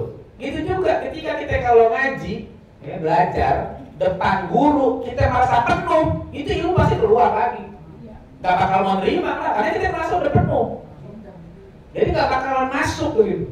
Kedua, kenapa ini bisa terisi? Karena terbuka. Coba kalau dikasih tutup begini. Ya, mana nih? Gini nih misalnya. Tutup gini, bisa diisi nggak? Enggak. Bapak Ibu kalau pengen ngaji, buka hatinya, jangan ditutup hatinya. Kalau ditutup hatinya, gak bakal mau terima penjelasan yang benar. Itu bahaya. Ya, makanya kalau udah mau ngaji, buka hati. Siapapun yang ngomong, kalau benar terima. Dapat ilmu manfaat. Kalau hati kita tutup, enggak, pokoknya orang lain gua nggak mau terima. Tutup, ya udah. Khatamallahu ala qulubihim. Nah, berarti gitu. Jadi saya biasanya begitu kalau ngaji. Saya pasang posisi depan guru saya. Saya nggak ngerti apa-apa. Dengar, gitu ya. Saya terima, belajar. Mau diapain aja, terima. Itu harus dipraktekin kayak begitu. Dulu, misalnya saya tulis S1, skripsi, tesis, depan guru kita sih udah mau dicoret-coret ya, mau dosen kita terima. Ya buku capek-capek, coret-coret. Ya begitu, jangan. Kalau kita ngerasa sombong, gak bakal lulus kita tuh. Tapi kalau dosen dia periksa, ini salah, ini bagusnya jangan begini. Kan dinasihatin tuh, ini terima, kan dia pengalaman daripada kita. Terima, hati kita buka, jangan kita bilang, malas, ini nggak selesai belajar kita. Ya, buka hati, kosongin, buka, jangan penuh, ya, dan jangan ditutup. Jadi kita terima kebenaran dari siapa aja, selama itu benar, terima.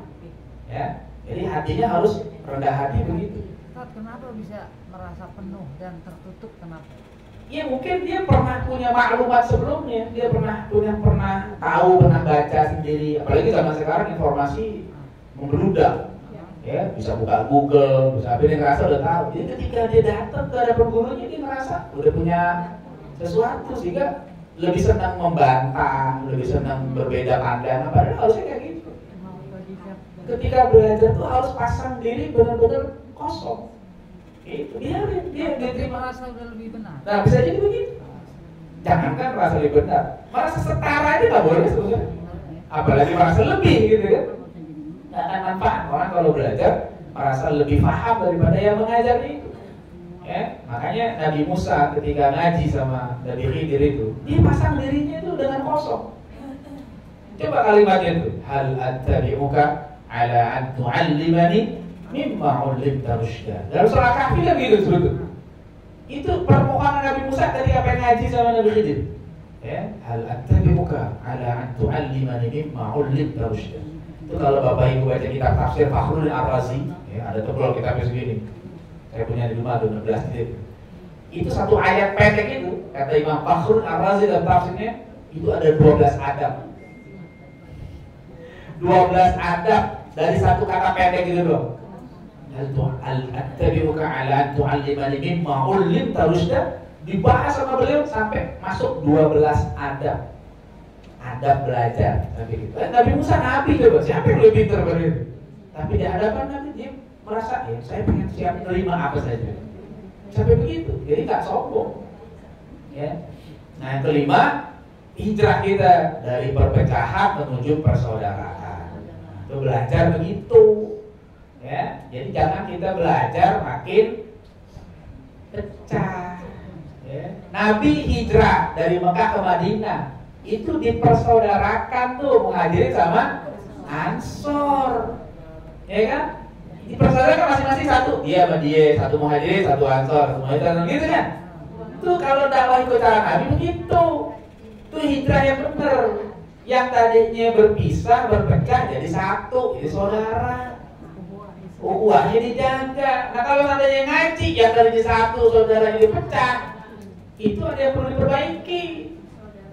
Salah konsep hijrahnya, nggak paham mengamalkan hijrahnya.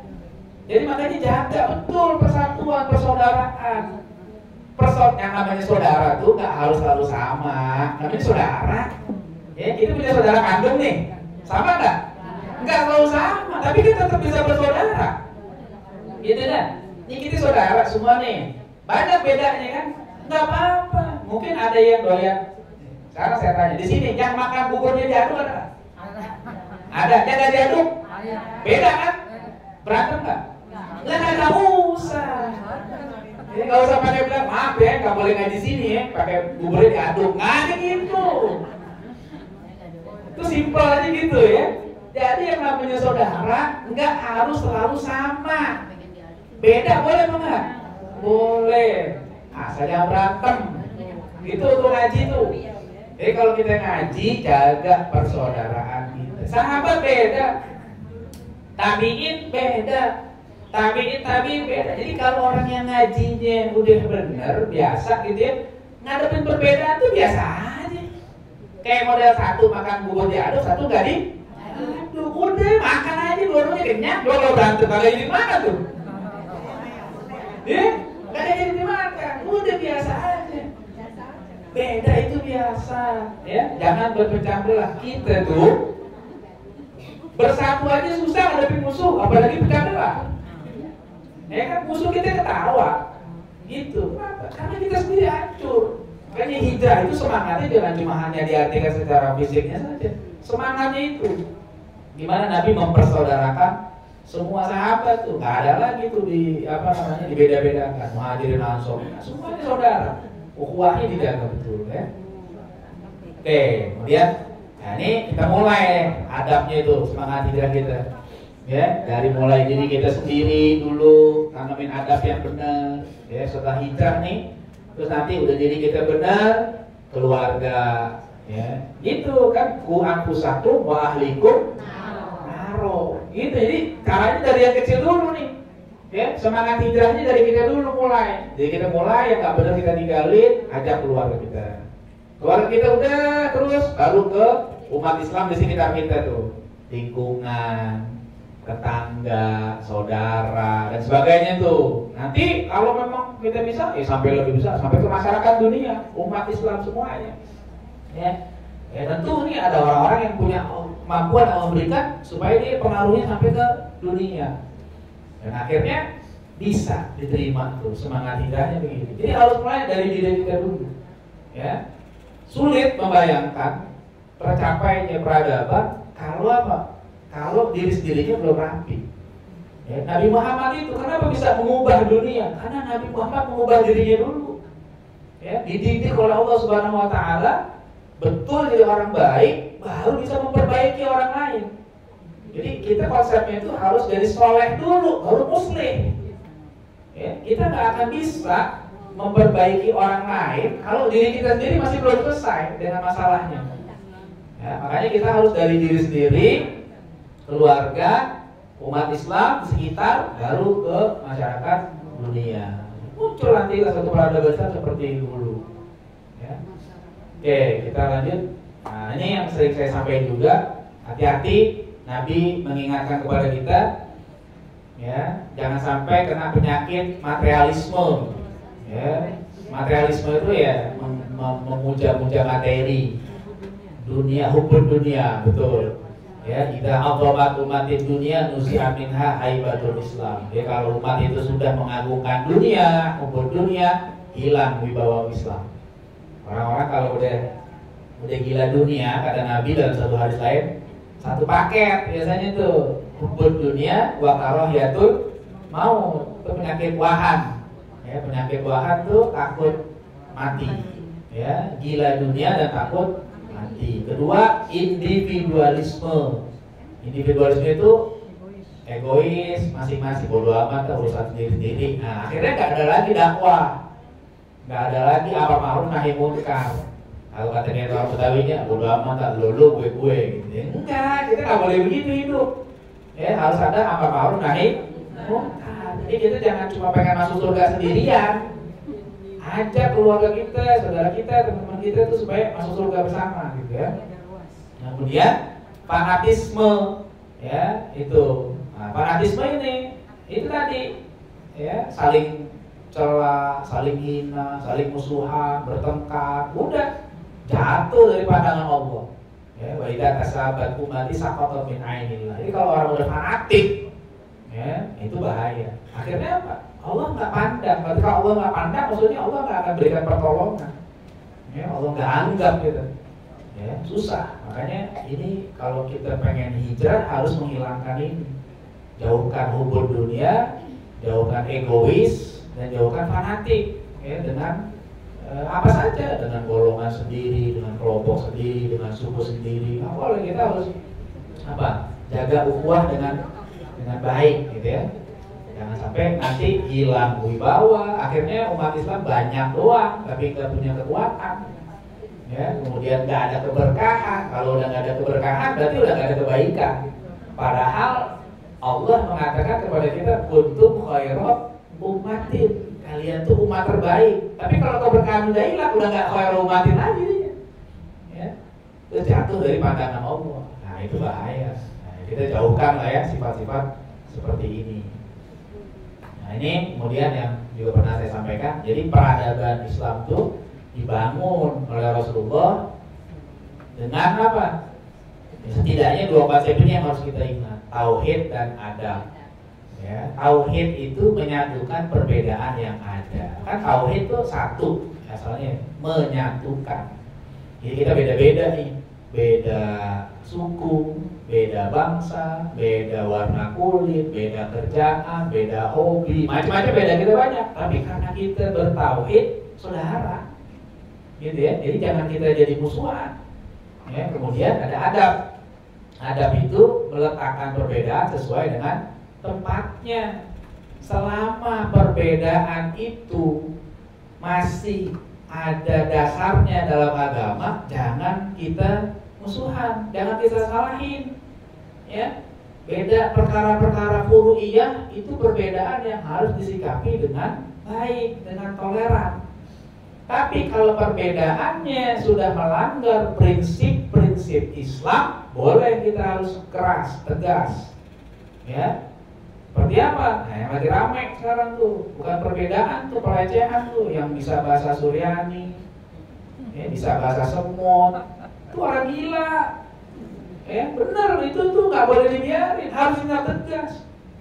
Ya, enak banget mau nyuruh-nyuruh malaikat Jibril, ngobrol sama malaikat maut segala macam, itu nggak benar. Pengikutnya ada sih. Ya begitu Bu. Kalau kata orang Arab, kata para pepatah Arab, likul sakit lakit. Setiap yang jatuh pasti ada yang pungut. Gitu. Gitu. Likul sakit lakit. Kalau coba aja, contoh yang kerjaan, maaf ya, bukan merendahkan pekerjaan orang. Kan orang-orang ada yang kerjanya sekarang kan ngumpulin gelas bekas. Itu kan dibalik udah dibuang kan, ada yang nggak ngambil. Itu juga pemikiran sesat dari dulu, ada juga pasti yang ngikutin. Kenapa? Karena bodoh. Makanya kalau ada riwayat yang mengatakan kadal fakru ayyakuna kufron, kefakiran dekat kepada kekufuran. Maksudnya bukan fakir harta, tapi fakir apa? Fakir ilmu. Gampang dibohongin sama orang-orang kayak gitu, percaya banget ya. Mau kuliin lah, gila gitu. Saya berani ngomong dia orang gila. Biar kalian yang bilang dia wali, nggak ada wali kayak gitu. Kalau wali nggak bertentangan dengan syariat, udah gitu aja. Kalau udah bertentangan dengan syariatnya bukan wali, kuwali. Wali setan. Wali setan, kalau ini bisa jadi. Wali Allah nggak ada kayak begitu. Ya, saya nggak takut balak dari orang kayak gitu. Kalau gitu orang Banten, malu-maluin orang Banten aja. Saya orang Banten kan. Ya, malu kan. Orang Banten dulu dikenal baik-baik aja. Syekh Nawawi Al-Bantani itu ulama besar. Tiba-tiba muncul dagelan kayak begini. Itu nggak benar tuh. Ya, jadi jangan dengerin kayak gitu. itu orang sesat. Saya berharap segera ditindak orang kayak begitu. Nggak bener.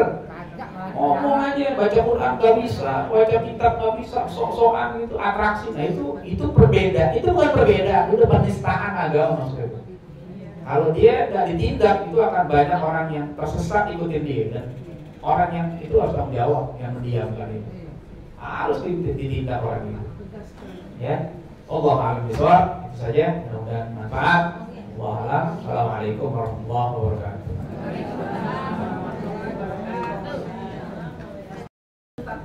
Apa dibolehkan nggak? Ya, sebenarnya gelar haji kalau dalam literatur ulama bukan baru. Sebenarnya dulu di kitab-kitab itu pernah juga pada sejak zaman masa Imam Tajuddin As-Subki itu sudah disebut gelar itu. Imam Tajuddin As-Subki itu kurang lebih sekitar abad ke-7 lah. Sudah ada. Sebenarnya masalah disebut haji atau tidak itu kembali ke niat dia. Kalau niatnya dia ria, ya nggak ada nilainya hajinya. Tapi kalau sekedar untuk ya bukan untuk ria lah, ya nggak apa-apa. Tergantung niat. Nah, niat itu ya yang tahu kan yang punya dirinya. Nah, kalau dia niatnya nggak gitu, nggak masalah. Kayak saya misalnya, saya sudah doktor, tulisin nama saya doktor, ya bukan ria.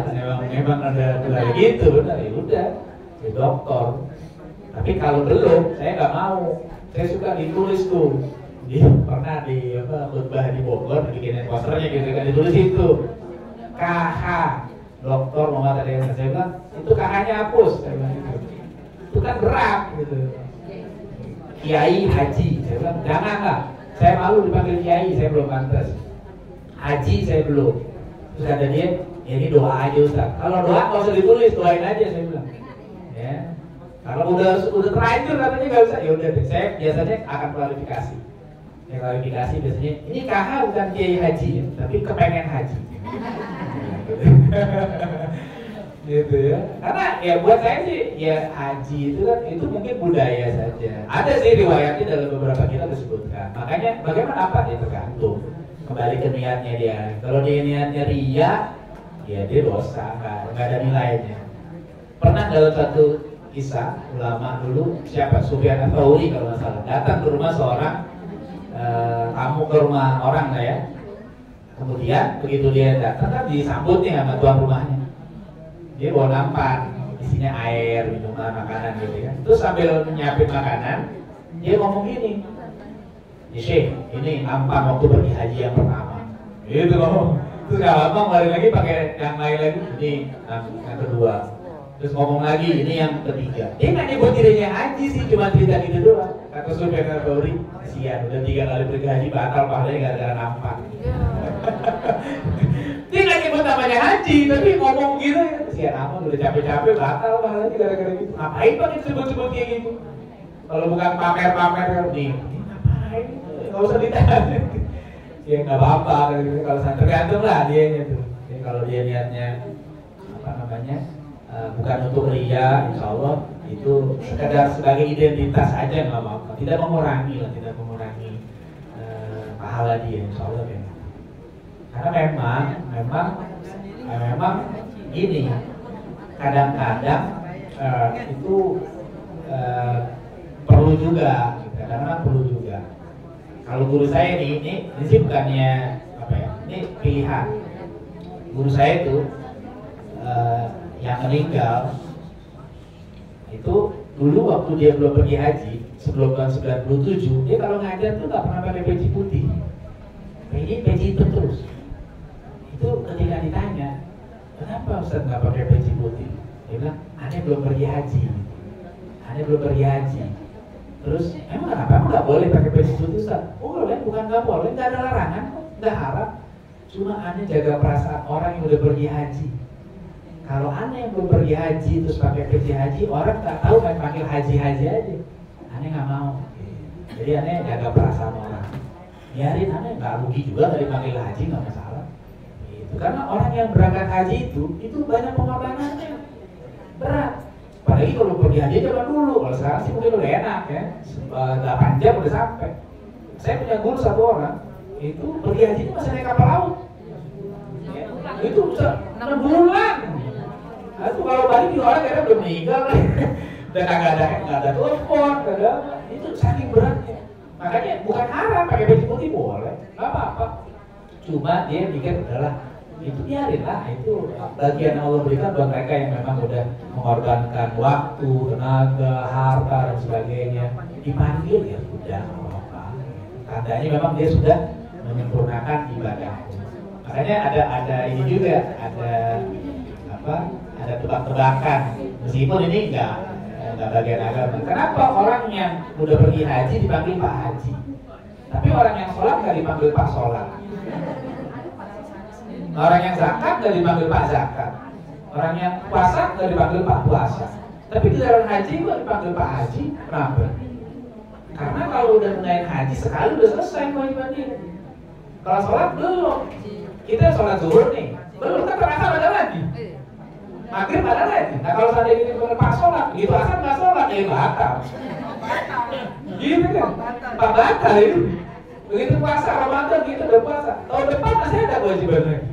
Tapi kalau haji kan cuma hidup sekali, ya sudah, nggak apa-apa. Gitu kira-kira. Tapi itu tebak-tebakan aja sih.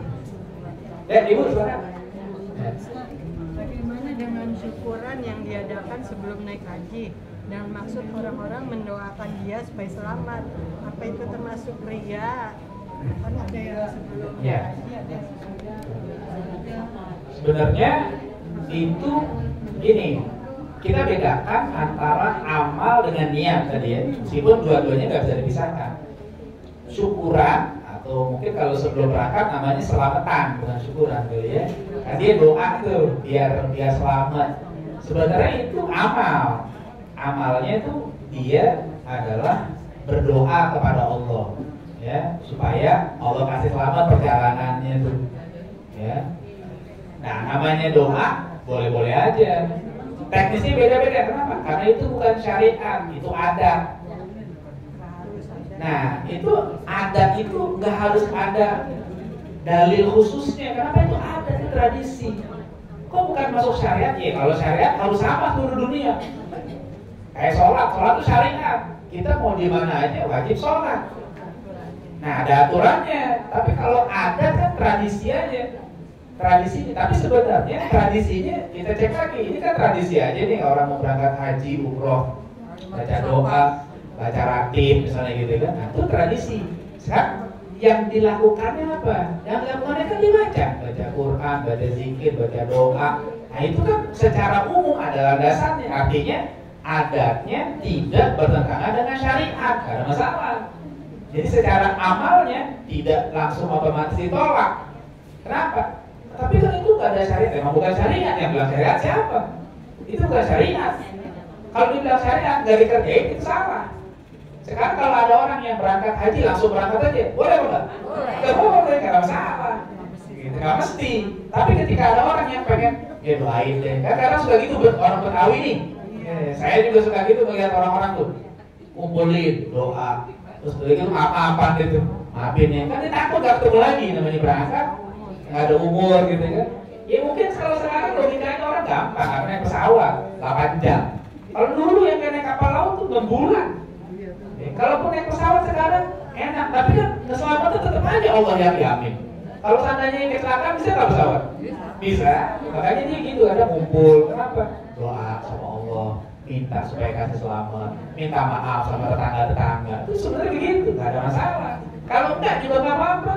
Teknisnya nggak mesti sama gitu. Karena kan dia cuma ketemu di mana di masjid, salam aja besok saya pengen berangkat haji. Sama aja sebenarnya, cuma beda teknis aja. Nggak apa-apa.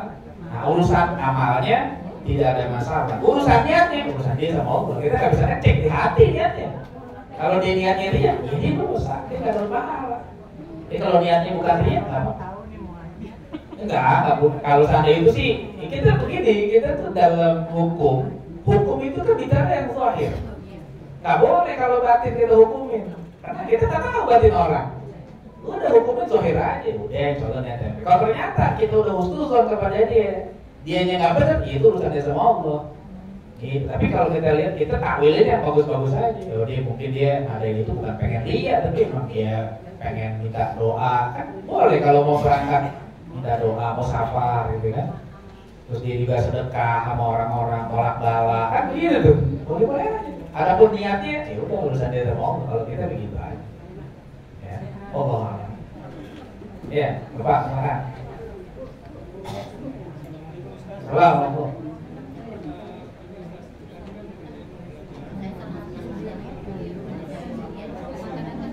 Bentar Bu. Ini, keming nih boleh. Nggak bisa, ini nggak. Oh nggak bisa ya? Ini sengaja nggak bisa. Mengenai ini kita belajar tentang kitab ya. Iya. Kan mereka ada yang belajar tentang kitab. Bentar Bu ya. Kitab mereka. Tapi kan kadang-kadang mereka bilang gini di dalam kok kita nggak bisa membuka diri tentang pemahaman mereka terhadap kitab mereka gitu. Nah, saya sudah pernah ditanyain orang seperti itu. Maksudnya kita belajar kitab apa nih? Kitab agama mereka. Oke. Ya, kitab Injil itu. Nah, sementara penjelasannya kan sudah ada dalam kitab Injil mereka. Saya jelaskan seperti itu. Nah, itu apakah boleh kita sekedar mempelajari untuk mengerti tentang isi kitab mereka untuk keimanan kita? Ya. Masalah belajar kitab agama lain gitu ya. Boleh nggak sebelum kita belajar kitab agama lain, kita harus kuatin akidah kita dulu. Nah, kalau kita nggak punya akidah yang kuat, tiba-tiba belajar agama lain, itu bahaya. Ya, tapi kalau seandainya kita udah punya basic kuat, ya boleh aja. Bahkan itu fardu kifayah. Kenapa? Soalnya kalau nggak ada yang ngerti agama lain, kita juga bisa bahaya. Ya, kalau orang, maaf ya, misalnya orang-orang Barat itu belajar yang namanya Islamologi. Mereka orang Barat nih, orang non-Muslim, tapi belajar Islam, namanya disebut Islamologi. Orang Islam harus ada yang belajar Kristologi, kayak Ustaz Abu Dedan, kan ada tuh Ustaz Moko Ginta, almarhum ya, satu udah meninggal. Harus ada, kayak yang siapa Ustaz Dr. Zakir Naik, Ahmad Dedan. Nah, itu harus ada, kenapa? Dia harus tahu. Dan itu bukan baru hari ini. Imam Ghazali itu punya satu kitab, judulnya apa? Ar-Raddul Jamil li Uluhiyati Isa. Imam Ghazali punya kitab yang mengkritik Trinitas. Tuh, Imam Ghazali itu bukan cuma ahli tasawuf, tapi dia ahli kristologi. Dia mengkritik konsep ketuhanan Kristen. Kitab saya punya, judulnya Ar-Raddul Jamil li Uluhiyati Isa. Jadi bantahan yang indah terhadap ketuhanan Isa. Itu dibahas oleh Imam Ghazali. Nah, orang kayak Imam Ghazali dia nggak bakal sesat lah. Kenapa? Akidahnya udah kuat. Ya, tapi kalau kita yang nggak punya basic kuat, ya bahaya. Ya, bisa-bisa kita diajak nyanyi, ntar gitu. Ya, kalau yang kuat boleh, nggak apa-apa. Ustaz Adian Musa ini tuh, ya, tahu ya Ustaz Adian ya? Dia pernah belajar di Sekolah Tinggi Teologi Jakarta. Nah, Sekolah Tinggi Teologi kan pastor-pastor di sini tuh.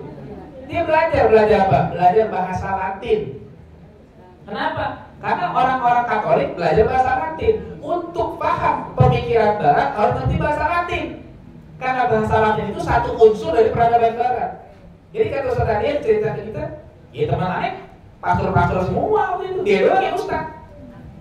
Tapi nggak apa-apa, dia punya basic kuat. Ya, dia pernah belajar, dia ketemu dengan dialog sama orang-orang kayak pragmatis, ya, orang Katolik. Biasa, kenapa? Dia biasa berdialog karena memang dia punya basic kuat. Nggak apa-apa. Tapi kalau dari kita sendiri akidahnya masih belum kuat, ya jangan coba-coba, gitu ya. Akhirnya nanti kita terbawa ke mereka, gitu ya. Itu yang pertama. Yang kedua, nah cerita-cerita yang kayak khurafat itu, saya juga nggak setuju. Ya, jujur aja saya nggak setuju dengan banyaknya sebagian dai yang cerita macam-macam. Dia begini, begitu ke langit, mi'raj, nah itu lebay. Menurut saya itu nggak mendidik. Ya, selain nggak mendidik juga bisa jadi nggak benernya lebih banyak daripada benernya. Karena dalam masalah berita tuh, yang pertama yang perlu dilihat berita itu yang menyampaikan itu siapa? Ya. Terus cerita itu sumbernya jelas apa enggak kan gitu. Kalau dalam tradisi Islam itu kan ada verifikasinya lewat sanad. Ini sanadnya gimana? Jangan-jangan nanti akhirnya dia ngedongeng aja begitu. Begini. Nah, itu saya nggak setuju juga. Makanya meskipun saya pribadi mendalami bidang tasawuf, saya nggak suka dengan cerita-cerita kayak gitu. Bukan saya nggak percaya karamatul auliya, saya percaya karomah itu ada. Ayat-ayat Quran bicara karomah ada. Dan hadis juga karomah ada banyak. Tapi nggak setiap orang dapat karomah kayak begitu. Kadang-kadang orang yang nggak paham ngomong karomahnya berlebihan. Dan nah itu, dan akhirnya dia menganggap karomah yang hebat itu karomah-karomah yang kayak begitu, yang terbang, yang pindah. Kata para ulama, karomah yang mulia, yang hebat bukan itu. Kata ulama, karomah terbesar itu bukan yang bisa terbang, bisa ada tempat di dua tempat dalam satu waktu, bisa apa? Bukan. Karomah yang paling besar itu istiqomah. Gak ada yang lebih besar daripada istiqomah. Ya, istiqomah itu khairun min alfi karomah. Lebih baik daripada 1000 karomah. Kedua, selain istiqomahnya juga, tuh karya-karya ulama yang jelas hasilnya itu karomah yang lebih besar. Imam Syafi'i itu nggak diceritain sama orang karomahnya terbang sono sini segala macam, tapi kitab Al-Umm sampai hari ini dikaji, itu karomah itu. Kalau bukan karena karomahnya Imam Syafi'i yang Allah berikan itu kitabnya bakalan mati, nggak bakalan dibaca sampai hari ini. Berapa banyak orang nulis buku cuma sampai cetakan berapa berhenti. Coba Imam Bukhari sampai sekarang siapa yang nggak baca? Itu kan karomah namanya itu. Kenapa? Karena Allah berikan kemuliaan, pahalanya ngalir terus. Itu karomah. Kadang-kadang orang awam ini nggak percaya nggak paham di Nina Bobo. Kadang-kadang cerita-cerita kayak begitu. Ada aulia begitu. Ya, ente siapa ngomong? La ya'riful wali illa al-wali. Kata ulama, nggak ada yang kenal wali kecuali dia wali juga. Nah sekarang ngajinya juga kagak jelas, tiba-tiba ngomong cerita macam-macam. Jujur, Anda nggak sepakat. Karena gara-gara itu juga tuh, itu yang bikin orang udah nggak percaya sama tasawuf tuh gara-gara gitu tuh yang saya bikin sebel tuh. Padahal nggak semua orang tasawuf tuh kayak begitu kelakuannya. Itu oknum, meskipun agak banyak. Masalahnya gitu. Gara-gara orang kayak gitu, orang nggak mau belajar tasawuf. Gara-gara jangan belajar tasawuf lo, udah jadi gila. Itu gara-gara nggak dengerin yang kayak begitu. Coba kalau dia ngaji tasawufnya sama yang benar, gak bakal tidak kayak begitu. Imam Ghazali itu ngajarin tasawuf selama saya ngaji kitab Imam Ghazali puluhan tahun nggak pernah tuh cerita macam-macam kayak begitu. Orang sekarang baru ngaji kemarin sore cerita macam-macam. Itu yang akhirnya membuat citra Islam jadi jelek.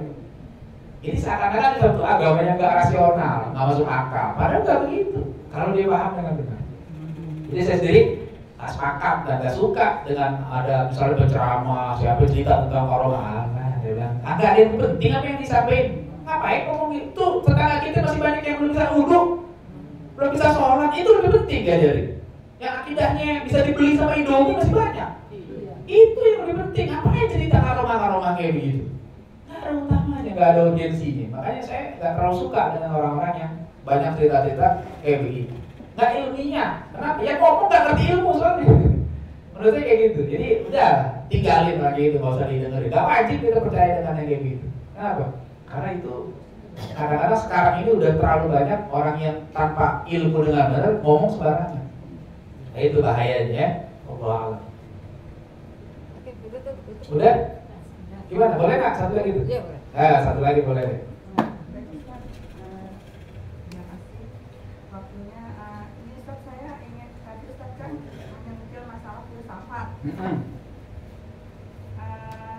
Seberapa sesatnya sih filsafat sehingga ada orang-orang yang menafikan itu. Kita nggak boleh, jangankan mempelajari, mendekat saja nggak boleh. Nah terus bagaimana keilmuan di dalam Islam?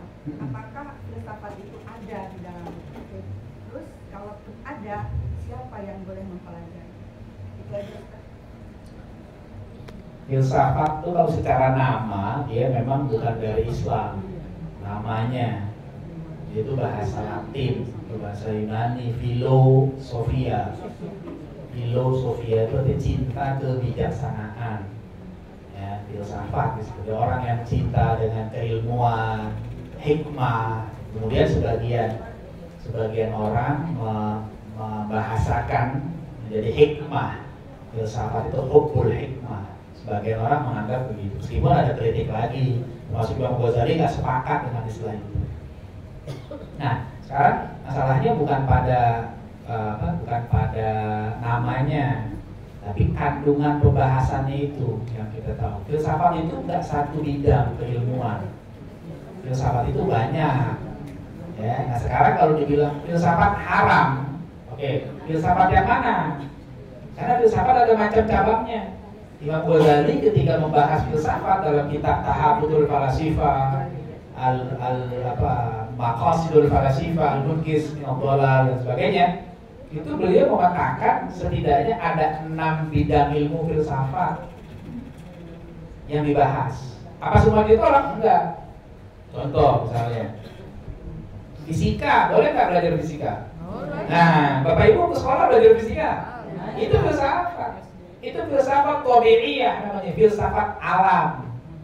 Belajar alam, filsafat itu fisika. Matematik belajar nggak? Itu filsafat. Matematik itu filsafat. Filsafat riyadhiyah namanya, filsafat matematik. Jadi namanya pertama fisika, matematika itu filsafat. Nanti turunan dari matematik itu lari ke musik. Musik itu ada matematikanya, makanya kan ada notnya. Turun naiknya kan gitu kan, itu ada matematik. Jadi filsafat itu bisa ke sana lari nanti. Ada syair-syair masuk situ. Filsafat, fisika, matematika, politika. Kalau kita nyebutnya politik. Kalau politik itu kan ininya proses. Kalau ilmunya namanya politika. Itu bagian dari filsafat juga. Ya. Logika. Logika itu juga filsafat. Kalau dia asal disebutnya mantik. Mantik itu bagian dari apa? Bagian dari filsafat.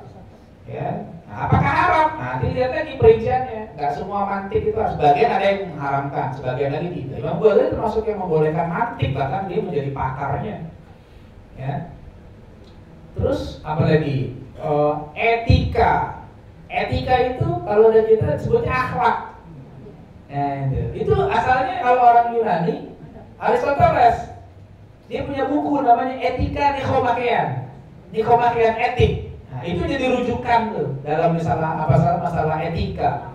Nah, oleh para ulama kita dibahas lebih lanjut, nah disebutnya akhlak. Tuh, Ibnu Miskawai sampai nulis kitab Tahdhibul Akhlak. Dia pakai itu pandangan Aristoteles, tapi diislamkan. Imam Ghazali membahas itu dalam Ihya Ulumuddinnya, dalam kitab-kitabnya. Pandangan Aristoteles diurai sama dia. Jadi bukan ditolak semuanya. Nah, yang berbahaya ketika masuk ranah metafisika, itu namanya filsafat ketuhanan. Nah, itu yang Imam Ghazali marah-marah tuh di kitabnya tuh. Kenapa? Itu yang bikin orang banyak dari sesat. Tuh, itu yang nggak boleh bagi orang awam. Gitu ya. Kalau orang yang sudah punya basic akidah kuat, Imam Ghazali belajar itu. Bahkan sampai nulis kitab untuk membantah itu.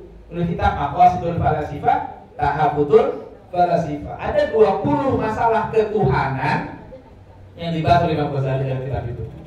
Ya, yang 3 kata Imam Ghazali bisa menyebabkan kufur. Yang 17 menjadi bid'ah. Gitu. Jadi, apakah semuanya haram? Enggak dulu, enggak semuanya. Yang metafisika ini yang bahaya nih. Kenapa? Karena udah bicara konsep ketuhanan. Kalau dia nggak kuat akidahnya, bisa sesat. Gitu ya? Bisa zindik, bisa ateis, dan macam-macam. Nah, begitu. Kayak sekarang juga. Sekarang tuh orang kalau nggak paham, filsafat itu sains modern. Muncul pandangan teori evolusi dan sebagainya. Itu bagian dari filsafat yang menyesatkan. Bahaya kalau dia nggak paham. Akhirnya terima evolusi. Ya, meskipun dengan berbagai ragamnya, nanti evolusi ada lagi ragamnya macam-macam. Nah, itu berbahaya, itu pandangan itu berbahaya.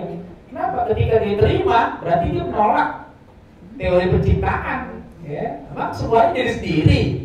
Enggak lah, semuanya Allah yang ciptakan. Dan lain-lain lagi. Jadi sebenarnya filsafat itu nggak bisa dipukul rata langsung. Pokoknya belajar filsafat haram. Berarti anak-anak nggak boleh belajar matematik kalau di SD. Nggak boleh belajar fisika, nggak boleh belajar akhlak. Itu filsafat, ya, itu kategori filsafat. Ya, cuma bedanya ketika para ulama kita mengadopsi dari barat itu diislamkan. Ada bahasanya nanti islamisasi ilmu. Itu agak panjang lagi tuh pembahasannya tuh, ya, agak panjang. Saya ngajar di Dalwa, Habib Hanif tuh mahasiswa saya tuh. Habib Hanif, Habib Irfan, nantunya Habib Rizik. Lagi mata kuliahnya Islamic Worldview, filsafat ilmu, kemudian islamisasi ilmu kontemporer. Kemarin saya jelasin masalah filsafat barat gitu. Alhamdulillah mereka biasa-biasa aja. Kenapa? Karena mereka paham Dan mereka ikut nimbrung juga ketika saya sampaikan, oh begini. Alhamdulillah. Ya, jadi nggak semuanya. Jadi kita sebelum menyimpulkan sesuatu, baiknya kita pahami dulu masalahnya di mana, sehingga nggak mengeneralisir. Kira-kira gitu ya. Ada yang Arab, iya ada. Khususnya bagi kalangan awam, tapi nggak semuanya, karena ada beberapa juga yang bisa dipahami. Ya kira-kira gitulah. Allah alam. Ya, cukup ya. Insya Allah nanti kita ketemu di pertemuan yang akan datang. Ya, kita tutup dengan hamdalah dan doa kafaratul majlis. Alhamdulillahirabbil alamin. Subhanallahumma bihamdika asyhadu an la ilaha illa anta astaghfiruka wa atubu ilaik. Assalamualaikum warahmatullahi wabarakatuh.